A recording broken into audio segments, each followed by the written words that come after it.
മഹാരാഷ്ട്ര മിഷന്റെ ഉത്തരവാദിത്വവും ചാർജും അച്ഛന് ഏറ്റെടുക്കുകയും ചെയ്തു. തുടർന്ന് തന്റെ മാതൃരൂപതയിലേക്ക് ബഹുമാനിക്കപ്പെട്ട അച്ഛൻ എന്നീ ഉത്തരവാദിത്വവും അച്ഛന് തന്റെ ഈ പൗരോഹിത്യ കാലയളവിൽ പൂർത്തീകരിച്ചു. ബഹുമാനപ്പെട്ട അച്ഛനെ ഇവിടെ ഇരിക്കുന്ന പലർക്കും അറിയാമെന്ന് എനിക്കറിയാം. അച്ഛൻ പ്രശസ്തനായ ഒരു ധ്യാന ഗുരുവാണ്. പ്രത്യേകിച്ച് ഷാലോം ഷക്കീന ഗുഡ്നസ് ടിവിയിൽ ഒക്കെ തൻ്റെ വചനം പങ്കുവെക്കുവാൻ അച്ഛന് വലിയ തീക്ഷ്ണതയും തീവ്രതയും ദൈവം കൊടുത്തിട്ടുണ്ട്. പ്രത്യേകിച്ച് അച്ഛനൊരു വലിയ ഭക്തനാണ്. പരിശുദ്ധ അമ്മയുടെ കരം പിടിച്ച് ശ്രമിക്കുന്ന ഒരു വന്യ വൈദികൻ. ബഹുമാനപ്പെട്ട അച്ഛൻ്റെ കൂടെ എൻ്റെ പൗരോഹിത്യത്തിൻ്റെ ഏറ്റവും അവസാനത്തെ 6 മാസം കുർബാന പഠിക്കുന്നതിന് വേണ്ടി എൻ്റെ പിതാവ് എന്നെ വിട്ടത് ബഹുമാനപ്പെട്ട അച്ഛനോടാണ്. ആ സമയത്ത് അച്ഛൻ എന്നും ആരാധന എടുത്തു വെച്ച് പ്രാർത്ഥിക്കും. എന്നും ആരാധനയുടെ മുമ്പിൽ നിന്ന് പ്രാർത്ഥിച്ച് അതിരിക്കൽ പ്രദേശത്തെ ജനങ്ങളെ ദൈവികതയിൽ ഉയർത്തുന്നത് എനിക്ക് മാറി നിന്ന് കാണുവാൻ കഴിഞ്ഞിട്ടുണ്ട്. ബഹുമാനപ്പെട്ട അച്ഛൻ ഒത്തിരിയധികം പ്രസംഗങ്ങൾ 1 മുതൽ 8 വരെയുള്ള ദിവസങ്ങളിൽ വന്നിട്ടുണ്ട്. മാത്രമല്ല എൻ്റെ പോലെ തന്നെ അച്ഛൻ്റെ പള്ളിയിലും വലിയ പെരുന്നാളാണ്. എന്നാൽ എൻ്റെ നിർബന്ധത്തിന് വഴങ്ങി അച്ഛൻ ആദ്യമൊക്കെ നോ പറഞ്ഞാലും ഞാൻ പറഞ്ഞു, അച്ഛനല്ലാതെ വേറൊരാളെ ഞാനിവിടെ നിർദ്ദേശിക്കുന്നില്ല, അച്ഛൻ വന്നേ പറ്റൂ എന്ന് പറഞ്ഞ് അച്ഛൻ്റെ നിർബന്ധത്തിലാണ് അച്ഛന് ഇവിടേക്ക് കടന്ന് വന്നത്. ബഹുമാനപ്പെട്ട അച്ഛൻ ഇടവക ജനം മുഴുവൻ ക്ഷണം സ്വീകരിച്ച് വളരെ നേരത്തെ അച്ഛൻ ഇവിടേക്ക് കടന്നു വന്നു. ഈ ഇടവക കൂട്ടായ്മയിലേക്ക് ഏറെ സ്നേഹത്തോടെ അച്ഛനെ സ്വാഗതം ചെയ്യുന്നു. അച്ഛനെ ഈ ശുശ്രൂഷയിൽ സഹായിക്കുന്നതിന് വേണ്ടി കടന്നു വന്നിരിക്കുന്നത് സെലിൻ കാട്ടൂർ സ്വദേശിയാണ്. 2 ദിവസം മുമ്പാണ് UK നിന്ന് വന്നത്. ബഹുമാനപ്പെട്ട അച്ഛൻ്റെയും എൻ്റെയും ക്ഷണം സ്വീകരിച്ചപ്പോൾ അദ്ദേഹം തിരക്കിനിടയിൽ തിരക്കൊക്കെ മാറ്റിവെച്ച് ഈ ശുശ്രൂഷയ്ക്കായി കടന്നു വരാൻ മനസ്സ് കാണിച്ചു. സെലിനെ ഏറെ സ്നേഹത്തോടെ നന്ദിയോടുകൂടി സ്വാഗതം, ഈ കൂട്ടായ്മയിലേക്ക് സ്വാഗതം ചെയ്യുന്നു.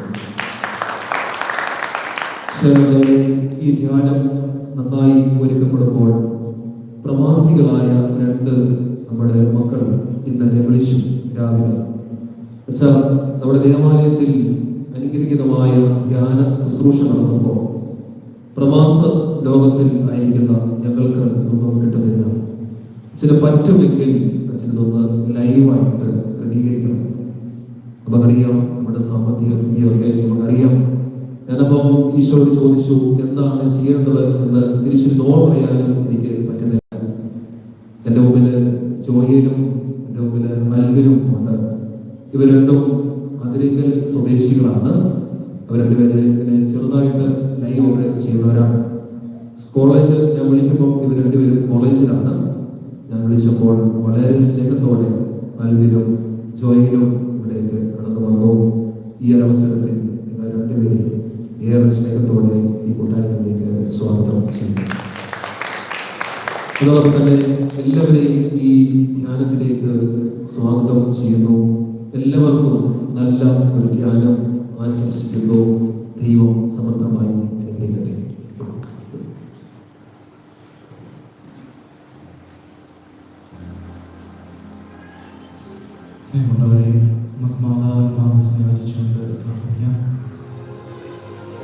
നമുക്കെല്ലാവർക്കും സുരക്ഷിതമായി ധ്യാനത്തിൻ്റെ മാതാവേ ധ്യാനം അനുഗ്രഹമാക്കണമേ, അതാവുന്ന മാതൃസ്ഥ നിങ്ങൾക്കൊപ്പം വായിക്കണമേ എന്ന് ആഗ്രഹിച്ച് പാടി പ്രാർത്ഥിക്കുന്നു. എത്രയുള്ള മാതാവേ സങ്കേതം തേടി വരുന്നു ഞങ്ങൾ, നിൻചാരത്തോടിയവരെ ഒരു നാളും കൈവിടില്ലല്ലോ നായേ, ഒരു നാളും കൈവിടില്ലല്ലോ നായേ. എത്രയും ദയുള്ള മാതാവേ സങ്കേതം തേടി വരുന്നു ഞങ്ങൾ, നിൻചാരത്തോടിയവരെ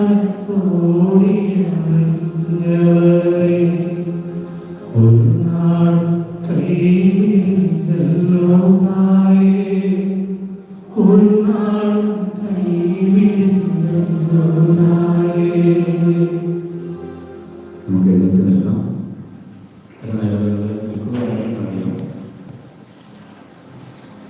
ഹല്ലേലൂയ. സൗണ്ട് ഇത്രയായിട്ട് നന്നായിട്ട് പറഞ്ഞേ ഹല്ലേലൂയ. അപ്പോൾ കർത്താവിനെ ആരാധിക്കുമ്പോൾ പിശുക്ക് കാണിക്കരുത്. ബാക്കി എല്ലാ കാര്യത്തിലും നമുക്ക് അത്യാവശ്യം പിശുക്കുള്ളവരാണ്. അപ്പോൾ അതുകൊണ്ട് ഈ കാര്യത്തിൽ മാത്രം നമ്മുടെ കർത്താവിൽ നമ്മൾ ഈ പിശുക്ക് കാണിക്കരുത്. എത്രയും സ്വരമുണ്ടോ അത്രയും സ്വരം എടുത്ത് വേണം കർത്താവിനെ ആരാധിക്കാൻ.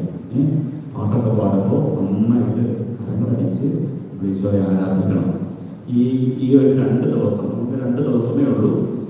നമ്മുടെ ഒരു വർഷക്കാലത്തെ ജീവിതം മുഴുവനും നമ്മൾ വചനം വെച്ച് നമ്മളൊന്ന് വിലയിരുത്തി പുതിയ അഭിഷേകത്തിലേക്ക് നമ്മൾ പ്രവേശിക്കുകയാണ്. വളരെ കുറച്ച് സമയം മാത്രമേ ഉള്ളൂ. അപ്പോൾ അതുകൊണ്ട് നിങ്ങൾ നന്നായിട്ട് സഹകരിച്ചെങ്കിൽ മാത്രമേ നമുക്ക് പെട്ടെന്ന് മുന്നോട്ട് പോകാൻ പറ്റുള്ളൂ, അല്ലേ? അപ്പോൾ 2 ദിവസമേ ഉള്ളതുകൊണ്ട് പെട്ടെന്ന് മുന്നോട്ട് പോയെങ്കിൽ നമുക്ക് ഒരുപാട് കാര്യങ്ങൾ വളരെ ചുരുങ്ങിയ രീതിയിൽ നമുക്ക് മനസ്സിലാക്കാൻ സാധിക്കുകയുള്ളൂ. പുതിയ കാര്യങ്ങളൊന്നും ഞാൻ നിങ്ങളോട് പറയത്തില്ല. നിങ്ങൾ പഠിച്ച കാര്യങ്ങൾ, നിങ്ങൾക്ക് അറിയാവുന്ന കാര്യങ്ങൾ ഒന്നും കൂടെ നമ്മൾ റിവൈസ് ചെയ്ത് നമ്മുടെ മനസ്സിൽ നമ്മളതിനെ ഒന്ന് ഉറപ്പിക്കാനാണ് നമ്മൾ ശ്രമിക്കുന്നത്. ഹല്ലേലൂയ. സ്വരമെടുത്ത് പറഞ്ഞേ ഹല്ലേലൂയ. ശക്തിയോടെ പറഞ്ഞേ ഹല്ലേലൂയ. ഹല്ലേലൂയ. ഹല്ലേലൂയ. ഹല്ലേലൂയ. നമ്മൾ ദൈവത്തിൻ്റെ വചനം സ്വീകരിക്കാൻ വേണ്ടിയിട്ട് നമ്മൾ ഒരുങ്ങുകയാണ്. ദൈവത്തിൻ്റെ വചനം സ്വീകരിക്കണമെങ്കിൽ നമുക്ക് പരിശുദ്ധാത്മാവിൻ്റെ അഭിഷേകം നമുക്ക് വേണം. കാരണം പരിശുദ്ധ കന്യകമറിയത്തിൻ്റെ അടുത്ത് ദൈവദൂതൻ ഗബ്രിയേൽ വന്ന് ദൈവദൂത് അറിയിച്ചപ്പോൾ, ദൈവത്തിൻ്റെ വചനം അറിയിച്ചപ്പോൾ പരിശുദ്ധ മറിയം ഇങ്ങനെ ചോദിച്ചു, ഞാൻ പുരുഷനെ അറിയുന്നില്ലല്ലോ, ഇത് എങ്ങനെ സംഭവിക്കും? അപ്പോൾ പരിശുദ്ധ ഈ ഗബ്രിയേൽ ദൂതൻ പറഞ്ഞത് ഇപ്രകാരമാണ്, പരിശുദ്ധാത്മാവ് നിന്റെ മേൽ വരും, അത്യുന്നതന ശക്തി നിന്റെ മേൽ ആവസിക്കും, ജനിക്കാൻ പോകുന്ന ശിശു പരിശുദ്ധൻ ദൈവപുത്രൻ എന്ന് വിളിക്കപ്പെടും. അപ്പോൾ ഈ പരിശുദ്ധാത്മാവിൻ്റെ അഭിഷേകം ഉണ്ടെങ്കിൽ മാത്രമേ നമുക്ക് ഈ ദൈവവചനത്തിൻ്റെ പൊരുള് തിരിച്ചറിയാൻ പറ്റുകയുള്ളൂ. നമ്മുടെ ബുദ്ധിയിൽ അന്ധകാരം വ്യാപിച്ച് നമ്മുടെ ബുദ്ധി കൊണ്ട് ചിന്തിച്ചാൽ ദൈവവചനത്തിൻ്റെ രഹസ്യം നമുക്കൊരിക്കലും വെളിപ്പെട്ട് കിട്ടുകയില്ല. ഒരിക്കലും നമുക്കിത് മനസ്സിലാക്കാൻ സാധിക്കുകയില്ല. നമ്മുടെ മനുഷ്യന്റെ ബുദ്ധി കൊണ്ട് ഈ ദൈവവചനത്തെ വിലയിരുത്താൻ നമ്മൾ ശ്രമിച്ചാൽ നമുക്കൊരിക്കലും ഇതിൻ്റെ പൊരുള് മനസ്സിലാക്കാൻ സാധിക്കുകയില്ല. അപ്പോൾ ഇത് ദൈവം നമുക്ക് വെളിപ്പെടുത്തണം. ദൈവത്തിൻ്റെ രഹസ്യം, ദൈവരാജ്യത്തിൻ്റെ രഹസ്യം നമുക്കിത് ദൈവം തന്നെ വെളിപ്പെടുത്തണം. അപ്പോൾ അതിനു വേണ്ടിയിട്ടാണ് നമ്മൾ പരിശുദ്ധാത്മാവിനോട് നമ്മൾ പ്രാർത്ഥിക്കുന്നത്. ദൈവസന്നിധിയിൽ നമ്മൾ എത്രത്തോളം എളിമപ്പെടുന്നുവോ അതിൻ്റെ അനുസരിച്ചാണ് നമുക്ക് ഈ ദൈവത്തിൻ്റെ കൃപയിൽ നമുക്ക് നിറയാൻ സാധിക്കുക. പരിശുദ്ധാത്മാവിൻ്റെ അഭിഷേകത്താൽ നമ്മൾ നിറയുന്നത്.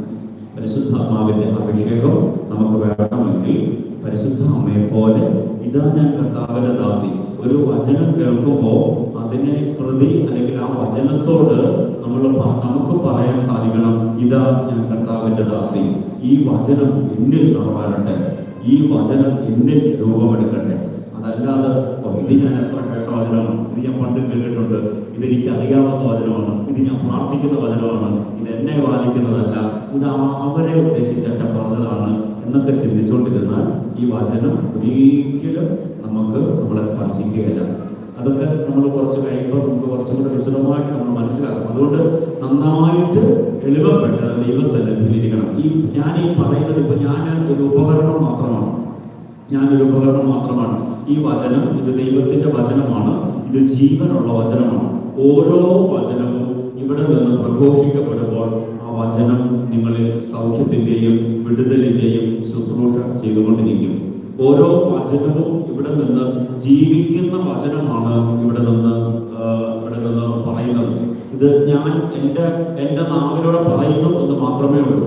അല്ലാതെ ഞാനല്ല ഈ വചനം എടുത്തു വെച്ചിരിക്കുന്നത്, ഞാനല്ല ഈ വചനം ഉണ്ടാക്കിയത്. ഇത് ദൈവമാണ്. നമ്മൾ പറയത്തില്ലേ, യോഹന്നാന്റെ സുവിശേഷം 1-ാം അധ്യായം 1-ാമത്തെ വാക്യത്തിൽ പറയത്തില്ലേ, ആദിയിൽ വചനമുണ്ടായിരുന്നു, വചനം ദൈവമായിരുന്നു, ഈ വചനം ദൈവത്തോടു കൂടെയായിരുന്നു.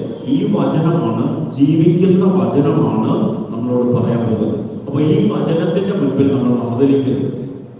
ഈ വചനത്തിന്റെ മുൻപിൽ എപ്പോഴാണെങ്കിലും ഏത് സമയമാണെങ്കിലും ഈ വചനത്തിന്റെ മുൻപിൽ നമ്മൾ മറുതലിക്കരുത്.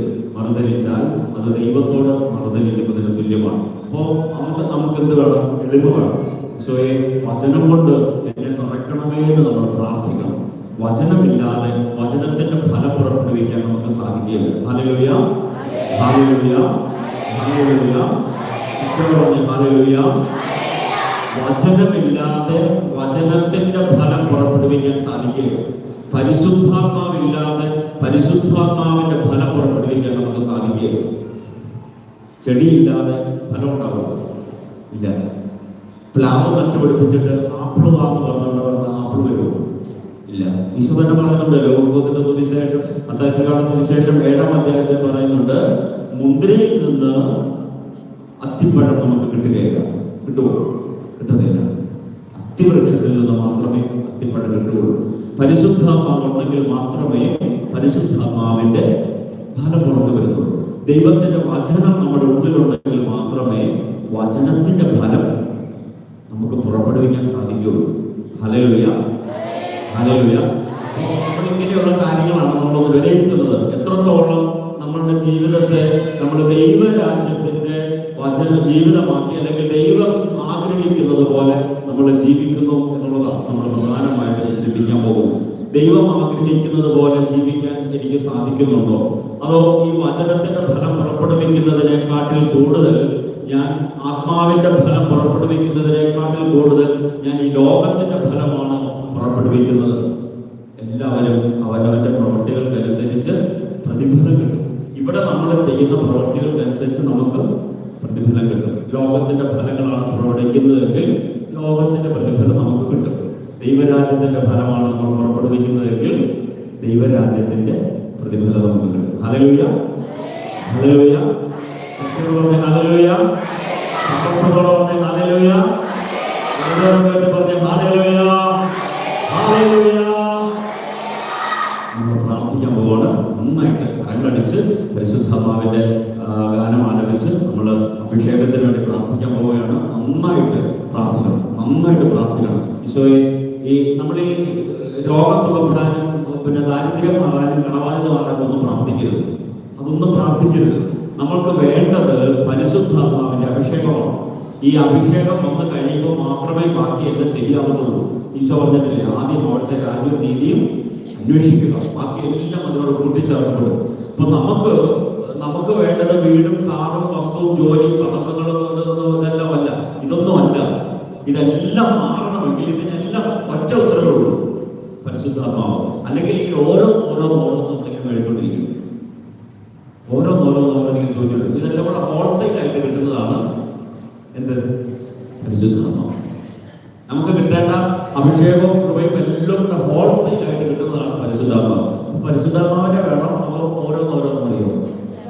പരിശുദ്ധാത്മാവിനെ വേണം. നമ്മൾക്ക് നന്നായിട്ട് ആഗ്രഹിച്ച് നമുക്ക് കരങ്ങളടിച്ച് പ്രാർത്ഥിക്കാം. നന്നായിട്ട് കരങ്ങളടിച്ച് ആത്മാവിൽ ആനന്ദിച്ച് പരിശുദ്ധ പറയുന്ന പോലെ എന്റെ ആത്മാവ് കർത്താവിൽ ആനന്ദിക്കുന്നു, എന്റെ ചിത്തം എന്റെ രക്ഷകനായ ദൈവത്തിൽ ആനന്ദിക്കുന്നു. കരങ്ങളടിച്ച് സത്യമാണ്.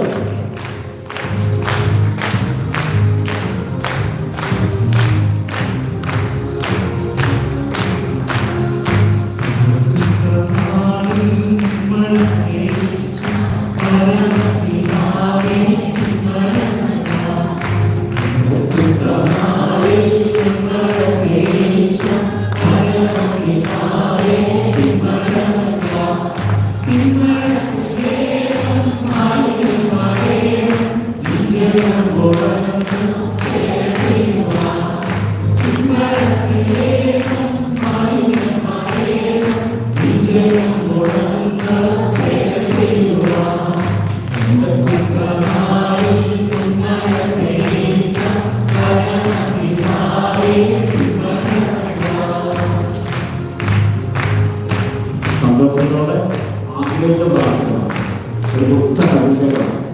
ഈ 2 ദിവസങ്ങളിൽ കൊണ്ട് ഒരു പുത്തൻ അഭിഷേകം എനിക്ക് വേണം. എൻ്റെ ജീവിതത്തെ ഒന്ന് നന്നായിട്ട് ഇടയിലെത്താൻ അഭിഷേകം എനിക്ക് വേണം. അവിടുത്തെ പരിശുദ്ധമായ അഭിഷേകം കൊണ്ട് ഞങ്ങളെല്ലാവരും കാണണം. ആഗ്രഹിച്ച് ശക്തിയോടെ കരങ്ങളടിച്ച്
എല്ലാവരും ശ്രദ്ധിക്കട്ടെ, സ്വരം ഉയർത്തി സത്യത്തോടെ ശ്രദ്ധിക്കട്ടെ, നന്നായിട്ട് സ്വരം ഉയർത്തി ശ്രദ്ധിക്കട്ടെ.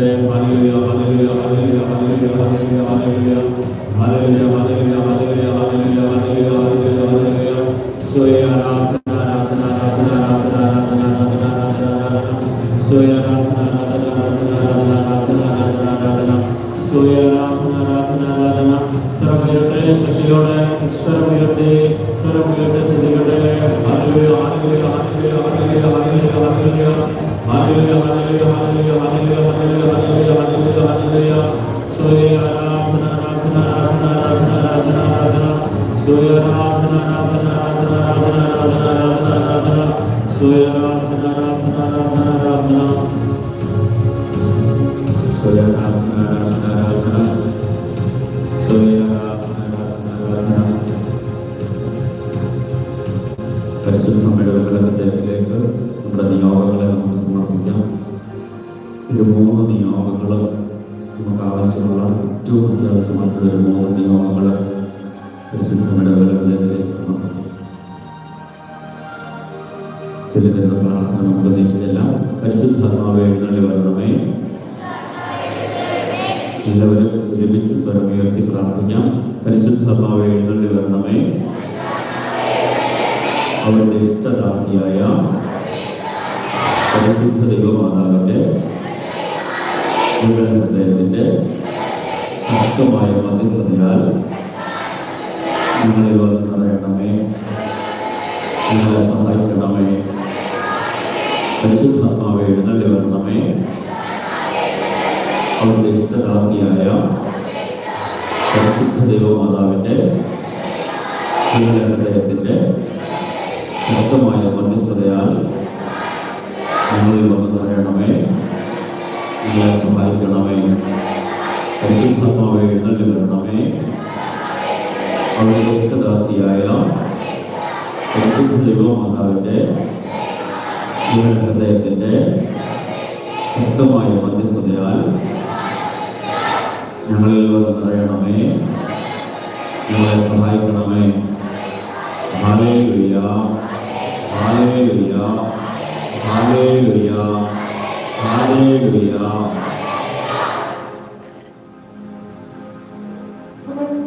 ഈശോനെ നമുക്ക് തന്ന വചനം 85-ാമത്തെ സങ്കീർത്തനമാണ്. നമുക്കൊന്ന് വായിച്ച് കേട്ടിട്ട് നമുക്കിരിക്കാം. കർത്താവേ, അങ്ങയുടെ ദേശത്തോട് അങ്ങ് കാരുണ്യം കാണിച്ചു. നമ്മുടെ ഈ ദേശത്തോട് കർത്താവ് വലിയ കാരുണ്യം കാണിക്കും എന്ന് നമുക്ക് ആദ്യമേ തന്നെ പറയുകയാണ്. യാക്കോബിൻ്റെ ഭാഗതയം അവിടുന്ന് പ്രസ്താവിച്ചു. അങ്ങയുടെ ജനത്തിൻ്റെ അകൃത്യം അങ്ങ് മറന്നു, അവരുടെ പാപം അവിടുന്ന് ക്ഷമിച്ചു. അങ്ങ് എല്ലാ ക്രോധവും പിൻവലിച്ചു, തീക്ഷ്ണമായ കോപത്തിൽ നിന്ന് അങ്ങ് പിന്മാറി. ഞങ്ങളുടെ രക്ഷയുടെ ദൈവമേ, ഞങ്ങളെ പുനരുദ്ധരിക്കണമേ, ഞങ്ങളോടുള്ള അങ്ങയുടെ രോഷം പരിത്യജിക്കണമേ. ശരിക്കും അനുതാപത്തിൻ്റെ ഒരു അരൂപിയെ നയിക്കാൻ ഈശോ ആഗ്രഹിക്കുന്നുണ്ട്. നമ്മുടെ ജീവിതത്തെ ശരിക്കും വിലയിരുത്തൽ നടത്തി കർത്താവിൻ്റെ കോപത്തിന് എതിരെ പ്രാർത്ഥിക്കാൻ നമ്മൾ ഈശോ പറയുകയാണ്. അങ്ങേക്കും ഞങ്ങളോട് കോപിഷ്ഠനായിരിക്കുമോ? തലമുറകളോളം അങ്ങയുടെ കോപം നീണ്ടു നിൽക്കുമോ? അങ്ങയുടെ ജനം അങ്ങയിൽ ആനന്ദിക്കേണ്ടതിന് ഞങ്ങൾക്ക് നവജീവൻ നൽകുകയില്ലയോ? കർത്താവേ, അങ്ങയുടെ കാരുണ്യം ഞങ്ങളിൽ ചൊരിയണമേ, ഞങ്ങൾക്ക് രക്ഷ പ്രദാനം ചെയ്യണമേ.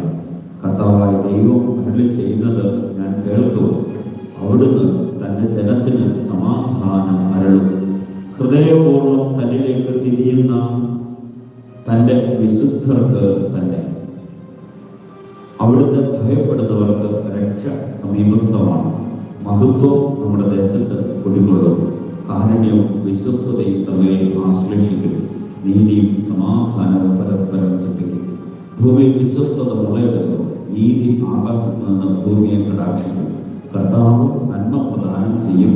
നമ്മുടെ ദേശം സമൃദ്ധമായി വിളവ് നൽകും. നീതി അവിടുത്തെ മുൻപിൽ നടന്ന് അവിടത്തേക്ക് വഴിയൊരുക്കും. വലിയ പ്രത്യാശയുടെ ഒരു വചനമാണ്. ഞാനിത് അവിടുന്ന് എടുത്തുകൊണ്ട് വന്ന വചനമൊന്നുമല്ല, ഇവിടെ വന്ന് നിങ്ങളുടെ മുൻപിൽ വെച്ച് തുറന്നപ്പോൾ കർത്താവ് തുറന്ന വചനമാണ്. നമുക്കൊരു 3 ഹല്ലേലൂയ പറഞ്ഞ് വലതുകരം ഉയർത്തി ഈ വചനത്തിൻ്റെ എല്ലാ അഭിഷേകവും നമ്മുടെ ഹൃദയങ്ങളിൽ നിറയാൻ വേണ്ടിയിട്ട് ഒന്ന് ഹല്ലേലൂയ പറഞ്ഞ് ഹല്ലേലൂയ, ഹല്ലേലൂയ, ഹല്ലേലൂയ, ഹല്ലേലൂയ.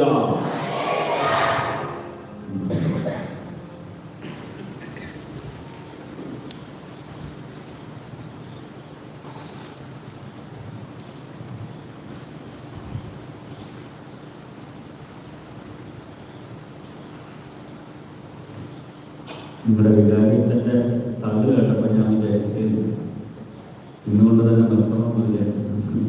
എന്നെക്കുറിച്ച് എനിക്ക് പോലും ഇത്ര നന്നായിട്ട് അറിയത്തില്ല. വളരെ കൃത്യമായിട്ട് കാര്യങ്ങൾ എല്ലാം എന്നെ എവിടെ ഒപ്പിച്ചൊന്നും എനിക്കറിയത്തില്ല. ഡേറ്റുകൾ എല്ലാം ഉൾപ്പെടെ വളരെ കാര്യമായ രീതിയിൽ സ്വാഗതം ചെയ്തു. ചില നല്ല വാക്കുകൾക്ക് നന്മ നിറഞ്ഞ ഹൃദയത്തിന് പ്രത്യേകമായിട്ടുള്ള നന്ദി ആദ്യമേ തന്നെ അർപ്പിക്കുകയാണ്. സത്യം പറഞ്ഞാൽ ഞാനിവിടെ ഈ സമയത്ത് വരണം എന്ന് ഉദ്ദേശിച്ചതല്ല. അച്ഛൻ പറഞ്ഞതുപോലെ എൻ്റെ പള്ളിയിൽ പെരുന്നാൾ നടക്കുകയാണ്. അവിടെ അച്ഛനെ കുർബാന ചെല്ലാൻ ഏൽപ്പിച്ചിട്ടാണ് ഞാൻ അവിടുന്ന് ഇങ്ങോട്ട് വന്നത്. എൻ്റെ അച്ഛൻ വിളിച്ച് നിർബന്ധിച്ചു. അച്ഛൻ പറഞ്ഞു വേറെ ആരെയും ഈ വർഷം ഞാൻ വിളിക്കുകയില്ല എന്നൊക്കെ പറഞ്ഞ് അതുകൊണ്ടൊക്കെയാണ് പിന്നെ കർത്താവ് ഇങ്ങനെ ഒരു പ്രചോദനം നൽകി ഇവിടെ എത്തിച്ചേർന്നത്. എന്നാലും നമുക്ക് ദൈവത്തിന് നന്ദി പറയാം. 2 ദിവസം നമുക്ക് ഒരുമിച്ച് വചനം കേൾക്കാനും പ്രാർത്ഥിക്കാനും ഒക്കെ ദൈവം ഇടയാക്കിയതിനെ ഓർത്ത് നമുക്ക് ദൈവത്തിന് നന്ദി പറയാം. ഈശോ എന്തെങ്കിലുമൊക്കെ ആഗ്രഹിക്കുന്നുണ്ടായിരിക്കും, എന്നിലൂടെ എന്തെങ്കിലുമൊക്കെ പറയണമെന്ന് ആഗ്രഹിക്കുന്നുണ്ടായിരിക്കും. ഹല്ലേലൂയ, ഹല്ലേലൂയ, ഹല്ലേലൂയ. നമ്മൾ വലിയ കാര്യങ്ങളൊന്നും നമ്മൾ ചിന്തിക്കാൻ പോകുന്നില്ല. ചെറിയ ചെറിയ കാര്യങ്ങൾ അതൊന്നും കൂടെ നമ്മുടെ ഹൃദയത്തിൽ ഒന്ന് ആഴമായിട്ട് പതിപ്പിക്കാൻ നമ്മൾ ശ്രമിക്കുകയാണ്. കൃത്യമായിട്ട് പോയിന്റ് ബൈ പോയിന്റായിട്ടൊന്നും ഞാൻ പറയുകയില്ല. പരിശുദ്ധാത്മാവ് എന്ത് വെളിപ്പെടുത്തുന്നുവോ അത് നിങ്ങളോട് പറയും. അത്ര മാത്രമേ ഉള്ളൂ. അതിൻ്റെ അനുസരിച്ച് വചനങ്ങൾ അതൊക്കെ പരിശുദ്ധാത്മാവ് ആഗ്രഹിക്കുന്നത് പോലെ മുൻപോട്ട് പോകും. അതുകൊണ്ട് നിങ്ങളിങ്ങനെ പോയിന്റ് ബൈ പോയിന്റായിട്ട് ഇങ്ങനെ എഴുതിയെടുക്കാം എന്നൊക്കെ വിചാരിച്ചാൽ നടക്കുന്ന കാര്യമല്ല. ഇവിടെ എനിക്ക് തോന്നുന്നു നമ്മുടെ പത്തനംതിട്ട രൂപതയിൽ ഏറ്റവും കൂടുതൽ അധ്യാപകരുള്ള ഒരു പള്ളി എന്നാണ് തോന്നിയാമല പള്ളി അറിയപ്പെടുന്നത്. ഇല്ലേ? എനിക്ക് തോന്നുന്നു അങ്ങനെയാണ് അറിയപ്പെടുന്നത്. അപ്പം അതുകൊണ്ട് അധ്യാപകരൊന്നും എന്നെ ഈ ഇത് കേൾക്കുമ്പോൾ നിങ്ങൾ എന്താണ് മുഖം തുളിക്കരുത്. അച്ഛൻ അവിടെ പറഞ്ഞിട്ട് പിന്നെ ഇവിടെ ആണല്ലോ പറഞ്ഞത്, അതിൻ്റെ ബാക്കി എന്താ പറയാത്ത ചോദിക്കരുത്. ഹല്ലേലൂയ, ഹല്ലേലൂയ, ഹല്ലേലൂയ, ഹല്ലേലൂയ. നമ്മുടെ ജ്ഞാനമല്ലല്ലോ ദൈവത്തിൻ്റെ ജ്ഞാനം അല്ലല്ലോ. അപ്പോൾ അതുകൊണ്ട് ദൈവം എന്ത് നമ്മളോട് പറയാൻ ആഗ്രഹിക്കുന്നു അതിങ്ങനെ വരും. ഓക്കെ. അപ്പോൾ നമ്മൾ ആദ്യം ചിന്തിക്കാൻ പോകുന്നത് നമ്മൾ ദൈവത്തിൽ വിശ്വസിക്കുന്നവരാണ് അല്ലേ? ആരാണ് ഈ ദൈവം?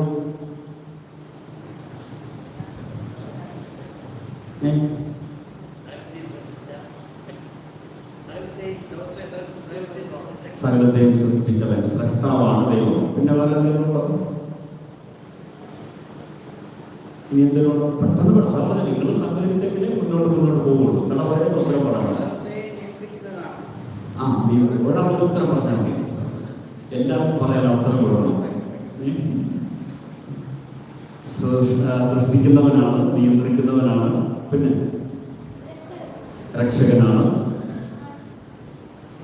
എനിക്ക് നിങ്ങളുടെ വികാരിച്ചിനെ കണ്ടിച്ചുള്ള പ്രായമൊക്കെ ഉണ്ട്, നനച്ചോടെ ഒക്കെ പറഞ്ഞാൽ ചെവി കേൾക്കത്തുള്ളൂ. പരിപാലിക്കുന്ന ദൈവം, ദൈവം പരിപാലകനാണ്. ഓക്കെ. സ്നേഹിക്കുന്ന ദൈവം, കരുണയുള്ള ദൈവം അല്ലേ? ക്ഷമിക്കുന്ന ദൈവം. നമുക്ക് ആവശ്യമുള്ളതെല്ലാം ഇതിനകത്തുണ്ട്. നമുക്ക് ആവശ്യമുള്ളതെല്ലാം ഇതിനകത്തുണ്ട്. അപ്പൊ നമ്മുടെ ആവശ്യങ്ങളനുസരിച്ച് നമ്മളെ സൃഷ്ടിച്ച ദൈവം, നമ്മളെ പരിപാലിക്കുന്ന ദൈവം, നമ്മളെ സ്നേഹിക്കുന്ന ദൈവം, നമ്മളോട് ക്ഷമിക്കുന്ന ദൈവം, ഇതെല്ലാം നമുക്ക് ആവശ്യമുള്ളതെല്ലാം ഇതിനകത്തുണ്ട്. തിരിച്ച് നമുക്ക് ദൈവം ആരാണ്? നമ്മളോട് ദൈവം ഇതെല്ലാം നമുക്കിങ്ങനെ തന്നുകൊണ്ടിരിക്കുകയാണ്. തിരിച്ച് നമുക്ക് ദൈവം ആരാണ്? അത്യുന്നതൻ പിതാവ്. എല്ലാം നിങ്ങൾ പറഞ്ഞ ഉത്തരങ്ങളെല്ലാം ഇതെല്ലാം നമുക്ക് ദൈവം ആര് എന്ന ചോദ്യത്തിന് നമുക്ക് കൊടുക്കാൻ പറ്റുന്ന ഉത്തരങ്ങളാണ്. ഇതെല്ലാം ഉത്തരം. ദൈവം സൃഷ്ടാവാണ് എന്ന് പറയുമ്പോൾ ഉൽപ്പത്തി പുസ്തകത്തിന്റെ 2 അധ്യായം കഴിയുമ്പോൾ ദൈവത്തിന്റെ സൃഷ്ടികർമ്മോടെ പൂർത്തിയാവുകയാണ്. പിന്നെ ദൈവം ഉണ്ടാകട്ടെ എന്ന് പറഞ്ഞുകൊണ്ട് എന്തെങ്കിലും സൃഷ്ടിക്കുന്നുണ്ടോ? ഉണ്ടോ? എൻ്റെ ബൈബിളിൽ അങ്ങനെ ഞാൻ കണ്ടിട്ടില്ല. നിങ്ങളുടെ ബൈബിളുണ്ടോ എന്ന് എനിക്കറിയത്തില്ല. അപ്പോൾ സൃഷ്ടാവ് എന്ന് പറയുമ്പോൾ നിങ്ങൾ ഉൽപ്പത്തി പുസ്തകം 2-ാം അധ്യായത്തിൽ നിൽക്കുന്നതേ ഉള്ളൂ, പിന്നെ ഇങ്ങോട്ട് വന്നിട്ടില്ല. ദൈവം രക്ഷകനാണ് എന്ന് പറയുമ്പോൾ ദൈവത്തിന്റെ രക്ഷ വെളിപ്പെടുന്നത് നമുക്കറിയാം. പുതിയ നിയമത്തിലാണ് പ്രത്യേകമായിട്ട് ദൈവത്തിന്റെ രക്ഷ വെളിപ്പെടുന്നത്. പുത്രൻ തമ്പുരാനിലൂടെ ദൈവത്തിന്റെ രക്ഷ വെളിപ്പെടുന്നത്. അബ്രഹാമിന്റെ വിളി മുതൽ രക്ഷാകര ചരിത്രം ആരംഭിക്കുന്നുണ്ട് എങ്കിലും പുത്രൻ തമ്പുരാനിലൂടെയാണ് നമുക്ക് ഈ രക്ഷ പൂർണ്ണമായിട്ടും നമുക്ക് വെളിപ്പെടുന്നത്. ദൈവം സ്നേഹമാകുന്നു എന്ന് പറയുമ്പോൾ ബൈബിളിന്റെ അവസാനം യോഹന്നാന്റെ ലേഖനത്തിൽ മാത്രമാണ് ദൈവം സ്നേഹമാകുന്നു എന്ന് പറയുന്നത്. ദൈവം ക്ഷമിക്കുന്നു എന്ന് പറയുമ്പോൾ ദൈവം ആരോടെ ക്ഷമിച്ചിട്ടുള്ളത്?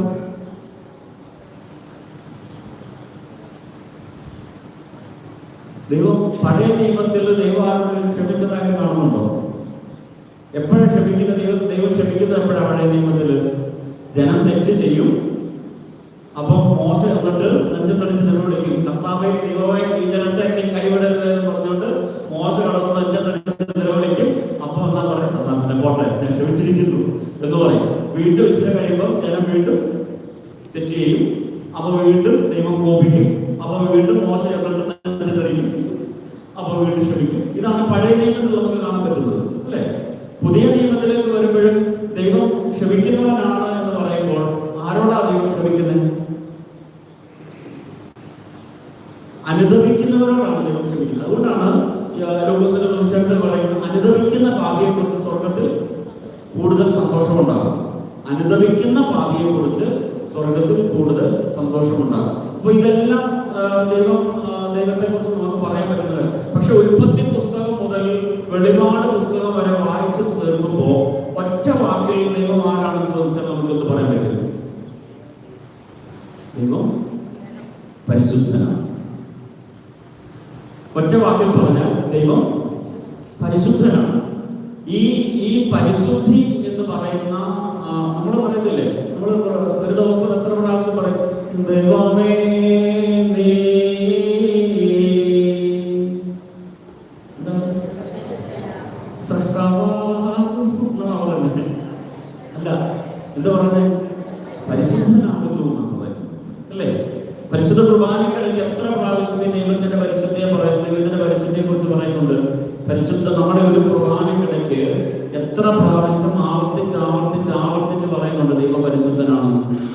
ഈ ദൈവമേ നീ പരിശുദ്ധനാകുന്നു എന്ന് പറയുന്നുണ്ട്. അത് ആരെ കുറിച്ചാണ് പറയുന്നത്? പിതാവായ ദൈവത്തെ കുറിച്ചോ, പുത്രനായ ദൈവത്തെ കുറിച്ചോ, പരിശുദ്ധാത്മാവായ ദൈവത്തെ കുറിച്ചോ? ആരാ? പുത്രനായ ദൈവത്തെ കുറിച്ചാണ്. അതുകൊണ്ടാണ് ഞങ്ങൾക്ക് വേണ്ടി ക്രൂശിക്കപ്പെട്ടവനെ ഞങ്ങളോട് കരുണ ചെയ്യണമെന്ന് പറയുന്നത്. തന്റെ മഹത്വം നമ്മൾ ഈ എന്താണ് നമ്മുടെ കൗമ പ്രാർത്ഥന ആരംഭിക്കുന്നത് തന്നെ തന്റെ മഹത്വത്താൽ ആകാശവും ഭൂമിയും നിറഞ്ഞിരിക്കുന്ന ബലവാനായ ദൈവം തമ്പുരാൻ സൃഷ്ടാവ് എന്നാണ് പറയുന്നത്. സ്നേഹം എന്നാണ് പറയുന്നത്. അല്ല, ക്ഷമിക്കുന്നവൻ എന്നാണ് പറയുന്നത്. അല്ല, എന്ന് നമ്മൾ പ്രാർത്ഥിക്കുന്ന ഒരു പ്രാർത്ഥനയാണ്.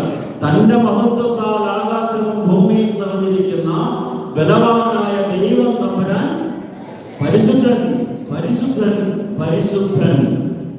കണ്ടോ? ദൈവം പരിശുദ്ധനാണ്.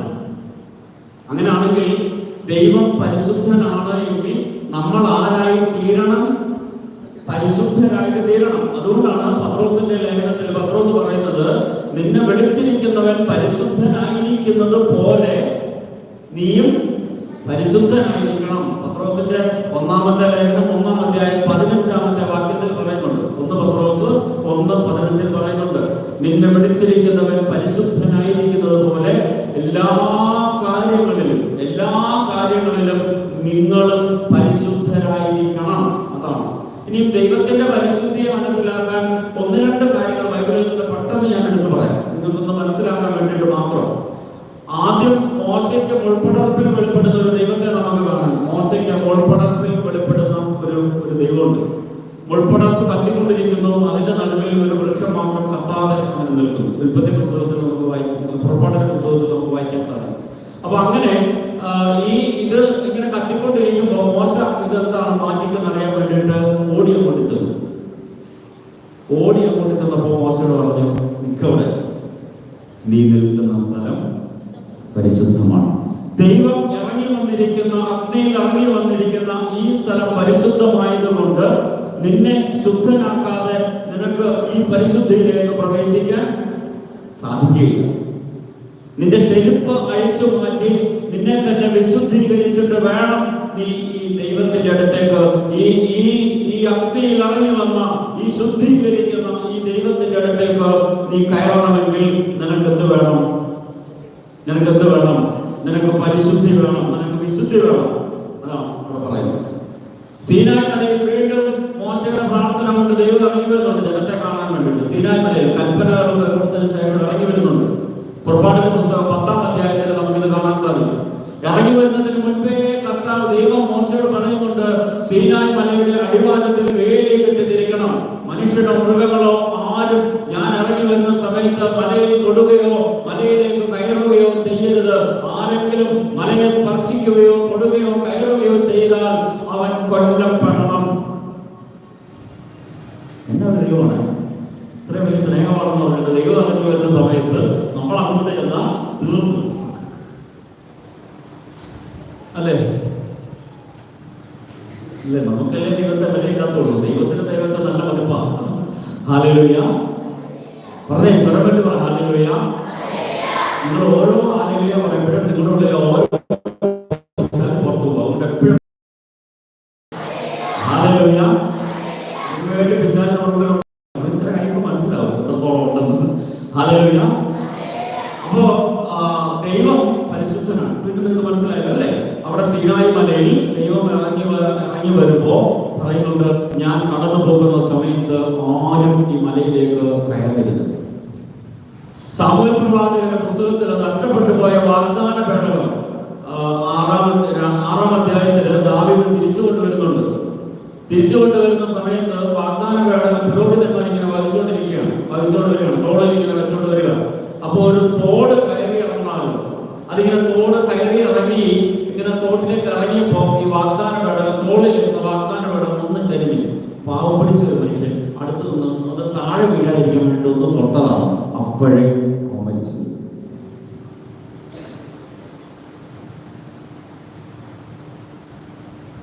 പരിശുദ്ധനായവനെ വിശുദ്ധിയില്ലാതെ സ്പർശിച്ചാൽ അത് മരണത്തിന് കാരണമാകും. ഇത് കൊറിന്തോസ് എഴുതിയ ലേഖനത്തിൽ പൗലോസ് ശ്ലീഹ വളരെ വ്യക്തമായിട്ട് പറയുന്നുണ്ട്. കൊറിന്തോസുകാർക്ക് എഴുതിയ ലേഖനത്തിൽ പൗലോസ് ശ്ലീഹ പറയുന്നുണ്ട്, നിങ്ങളിൽ പലരും മരണപ്പെട്ടതിനും നിങ്ങളിൽ പലരും രോഗികളായിരിക്കുന്നതിനും കാരണം അശുദ്ധിയോടെ ഈ അപ്പം ഭക്ഷിച്ചത് കൊണ്ടാണ്. അശുദ്ധിയോടെ ഈ അപ്പം ഭക്ഷിച്ചത് കൊണ്ടാണ് നിങ്ങളിൽ പലരും മരണപ്പെട്ടതിനും നിങ്ങളിൽ പലരും ഇപ്പോൾ രോഗികളായിരിക്കുന്നതിനും കാരണം. ഇത് കൃത്യമായിട്ട് പറഞ്ഞിട്ടുള്ളത്. ഇനിയും ദൈവത്തിന്റെ പരിശുദ്ധിയെ നമ്മൾ കാണണമെങ്കിൽ യെശയ്യാ പ്രവാചകന്റെ പുസ്തകം 6-ാം അധ്യായത്തിലേക്ക് പോയാൽ മതി. യെശയ്യാ പ്രവാചകന്റെ പുസ്തകം 6-ാം അധ്യായത്തില് 1 മുതലുള്ള വാക്യങ്ങളിൽ പറയുന്നുണ്ട്, ഉസിയ രാജാവ് മരിച്ച വർഷം യെശയ്യാ ദേവാലയത്തിൽ പ്രാർത്ഥിച്ചുകൊണ്ടിരിക്കുകയായിരുന്നു. ആരാണ് ഈ ഉസിയ രാജാവ്? യെശയ്യാ പ്രവാചകന്റെ ഒരു സ്പോൺസറായിരുന്നു. യെശയ്യാ രാജാവിന്റെ ഒരു ബന്ധുവായിരുന്നു ഉസിയ രാജാവ്. ചരിത്രം പറഞ്ഞു പോയാൽ ഇന്നൊന്നും തീരുകയില്ല, അതുകൊണ്ട് ഞാൻ അത്രയും പറഞ്ഞ് അവസാനിപ്പിക്കാം. നിങ്ങൾ ബൈബിൾ വായിച്ചാൽ നിങ്ങൾക്ക് മനസ്സിലാവും. അപ്പോൾ യെശയ്യാ രാജാവിന്റെ ഒരു സ്പോൺസറായിരുന്നു ഈ ഉസിയ രാജാവ്. അപ്പൊ എന്റെ അമ്മാച്ചൻ രാജാവാണ് എങ്കിൽ എനിക്ക് എന്തു ആകാമല്ലോ, അല്ലേ? എന്റെ അടുത്ത ബന്ധു ഇവിടുത്തെ രാജാവാണ് എങ്കിൽ എനിക്ക് എന്തു ആകാം. അതുകൊണ്ട് തന്നെ യെശയ്യാ പ്രവാചകന്റെ പുസ്തകം 5-ാം അധ്യായത്തില് യെശയ്യാ വന്നിട്ട് കണ്ണി കാണുന്നവർക്കെല്ലാം ദുരിതം എന്നാണ് പറഞ്ഞത്. കണ്ണി കാണുന്നവർക്കെല്ലാം ദുരിതം.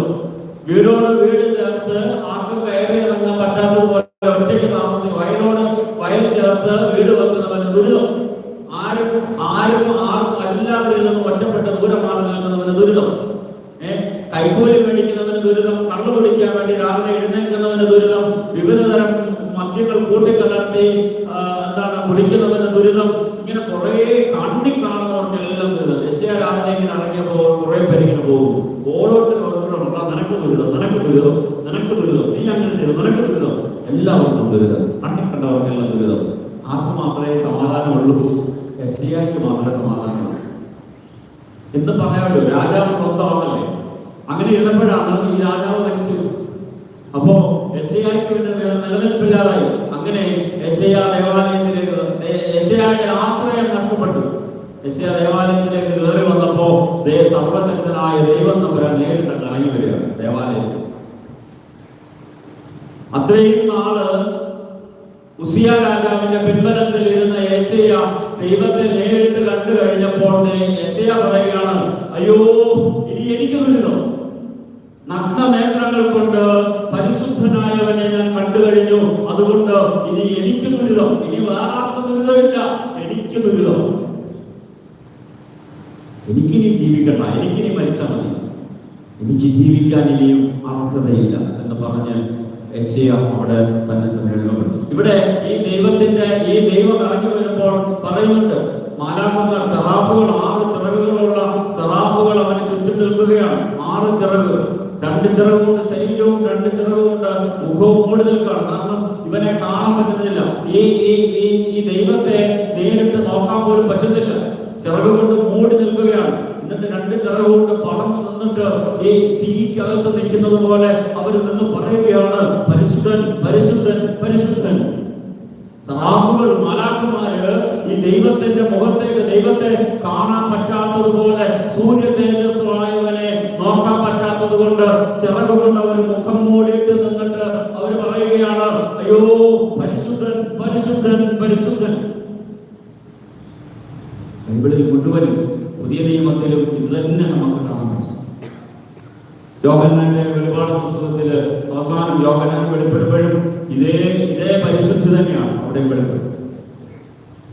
ഹല്ലേലൂയ, ഹല്ലേലൂയ, ഹല്ലേലൂയ. അപ്പൊ ദൈവം ആരാണ്? ദൈവം ആരാണ്? പരിശുദ്ധൻ. മനസ്സിലായില്ലേ? ഇനി സംശയമുണ്ടോ? ആർക്കെങ്കിലും സംശയമുണ്ടോ? ഇല്ല, ആർക്കും സംശയമില്ല. ദൈവം ആരാണ്? ദൈവം പരിശുദ്ധനാണ്. അങ്ങനെയാണെങ്കിൽ ഇനി മനുഷ്യൻ ആരാണ്?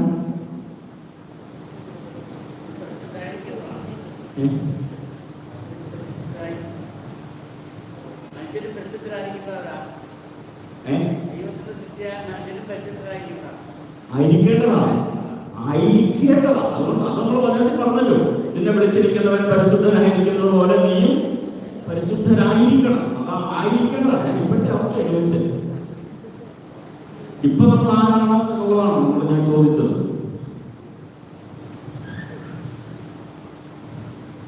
അല്ലാതാരുണ്ടോ? ജ്ഞാനത്തിന്റെ പുസ്തകം 15-ാം അധ്യായം 8-ാമത്തെ വാക്യത്തിൽ പറയുന്നുണ്ട്.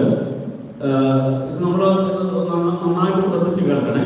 ജ്ഞാനത്തിന്റെ പുസ്തകം 15-ാം അധ്യായം 8-ാമത്തെ വാക്യത്തിൽ പറയുന്നുണ്ട്, അല്പകാലം മുമ്പ് മണ്ണ് കൊണ്ട് മെനഞ്ഞുണ്ടാക്കിയതും അല്പകാലം കഴിയുമ്പോൾ ദാതാവ് കടമായി നൽകിയ ആത്മാവിനെ തിരികെ ഏൽപ്പിച്ച് മണ്ണിലേക്ക് മടങ്ങേണ്ടവനുമാണ് മനുഷ്യൻ. മനുഷ്യൻ എന്നുള്ളതിനെ കുറിച്ച് ഡെഫിനിഷൻ പറയുന്നതാണ്. അല്പകാലം മുമ്പ് മണ്ണ് കൊണ്ട് മെനഞ്ഞുണ്ടാക്കിയതും എന്ന് പറഞ്ഞാൽ ആദത്തെ സൃഷ്ടിച്ചത് എങ്ങനെയാണ്? മണ്ണുകൊണ്ടാണ് മെനഞ്ഞുണ്ടാക്കിയത്, അല്ലേ?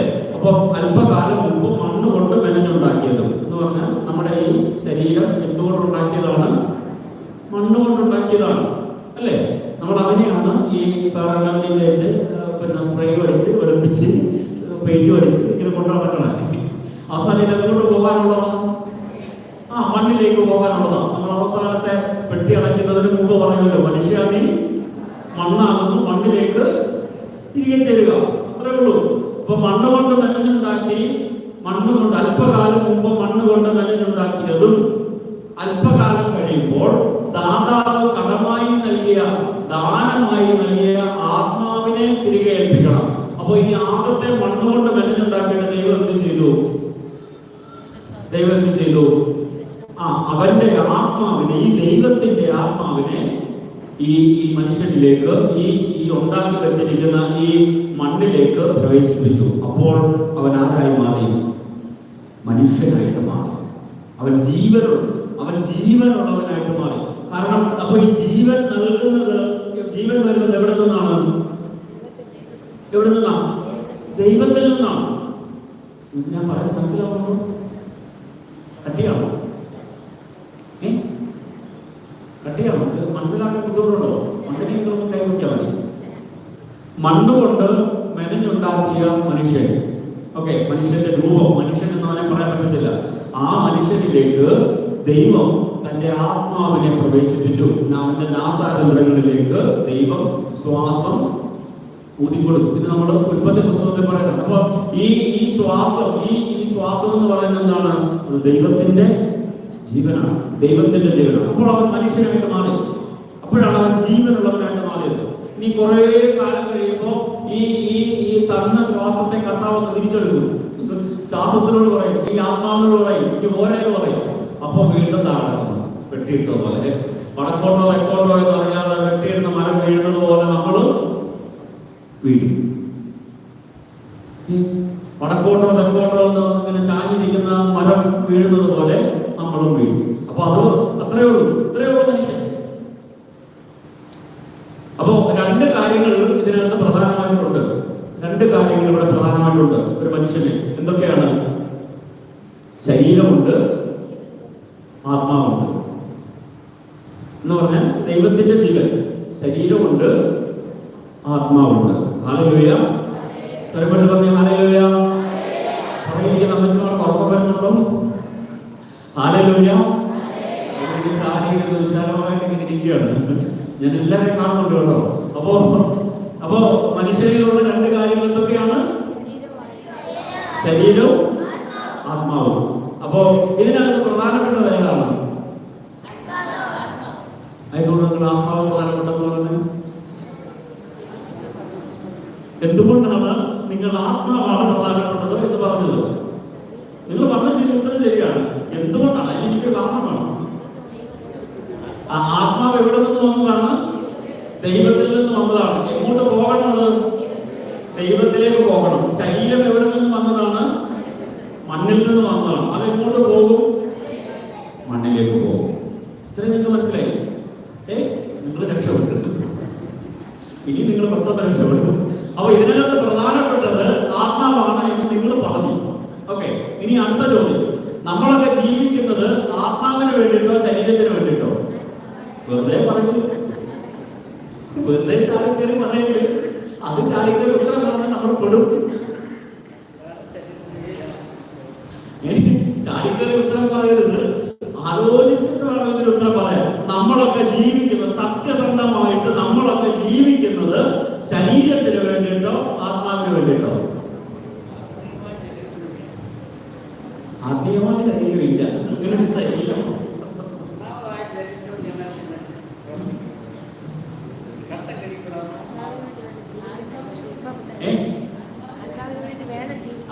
ആത്മാവിന് വേണ്ടിയിട്ടാണെന്നുള്ളതൊക്കെ ഒന്ന് കൈപ്പൊക്കിക്കേ.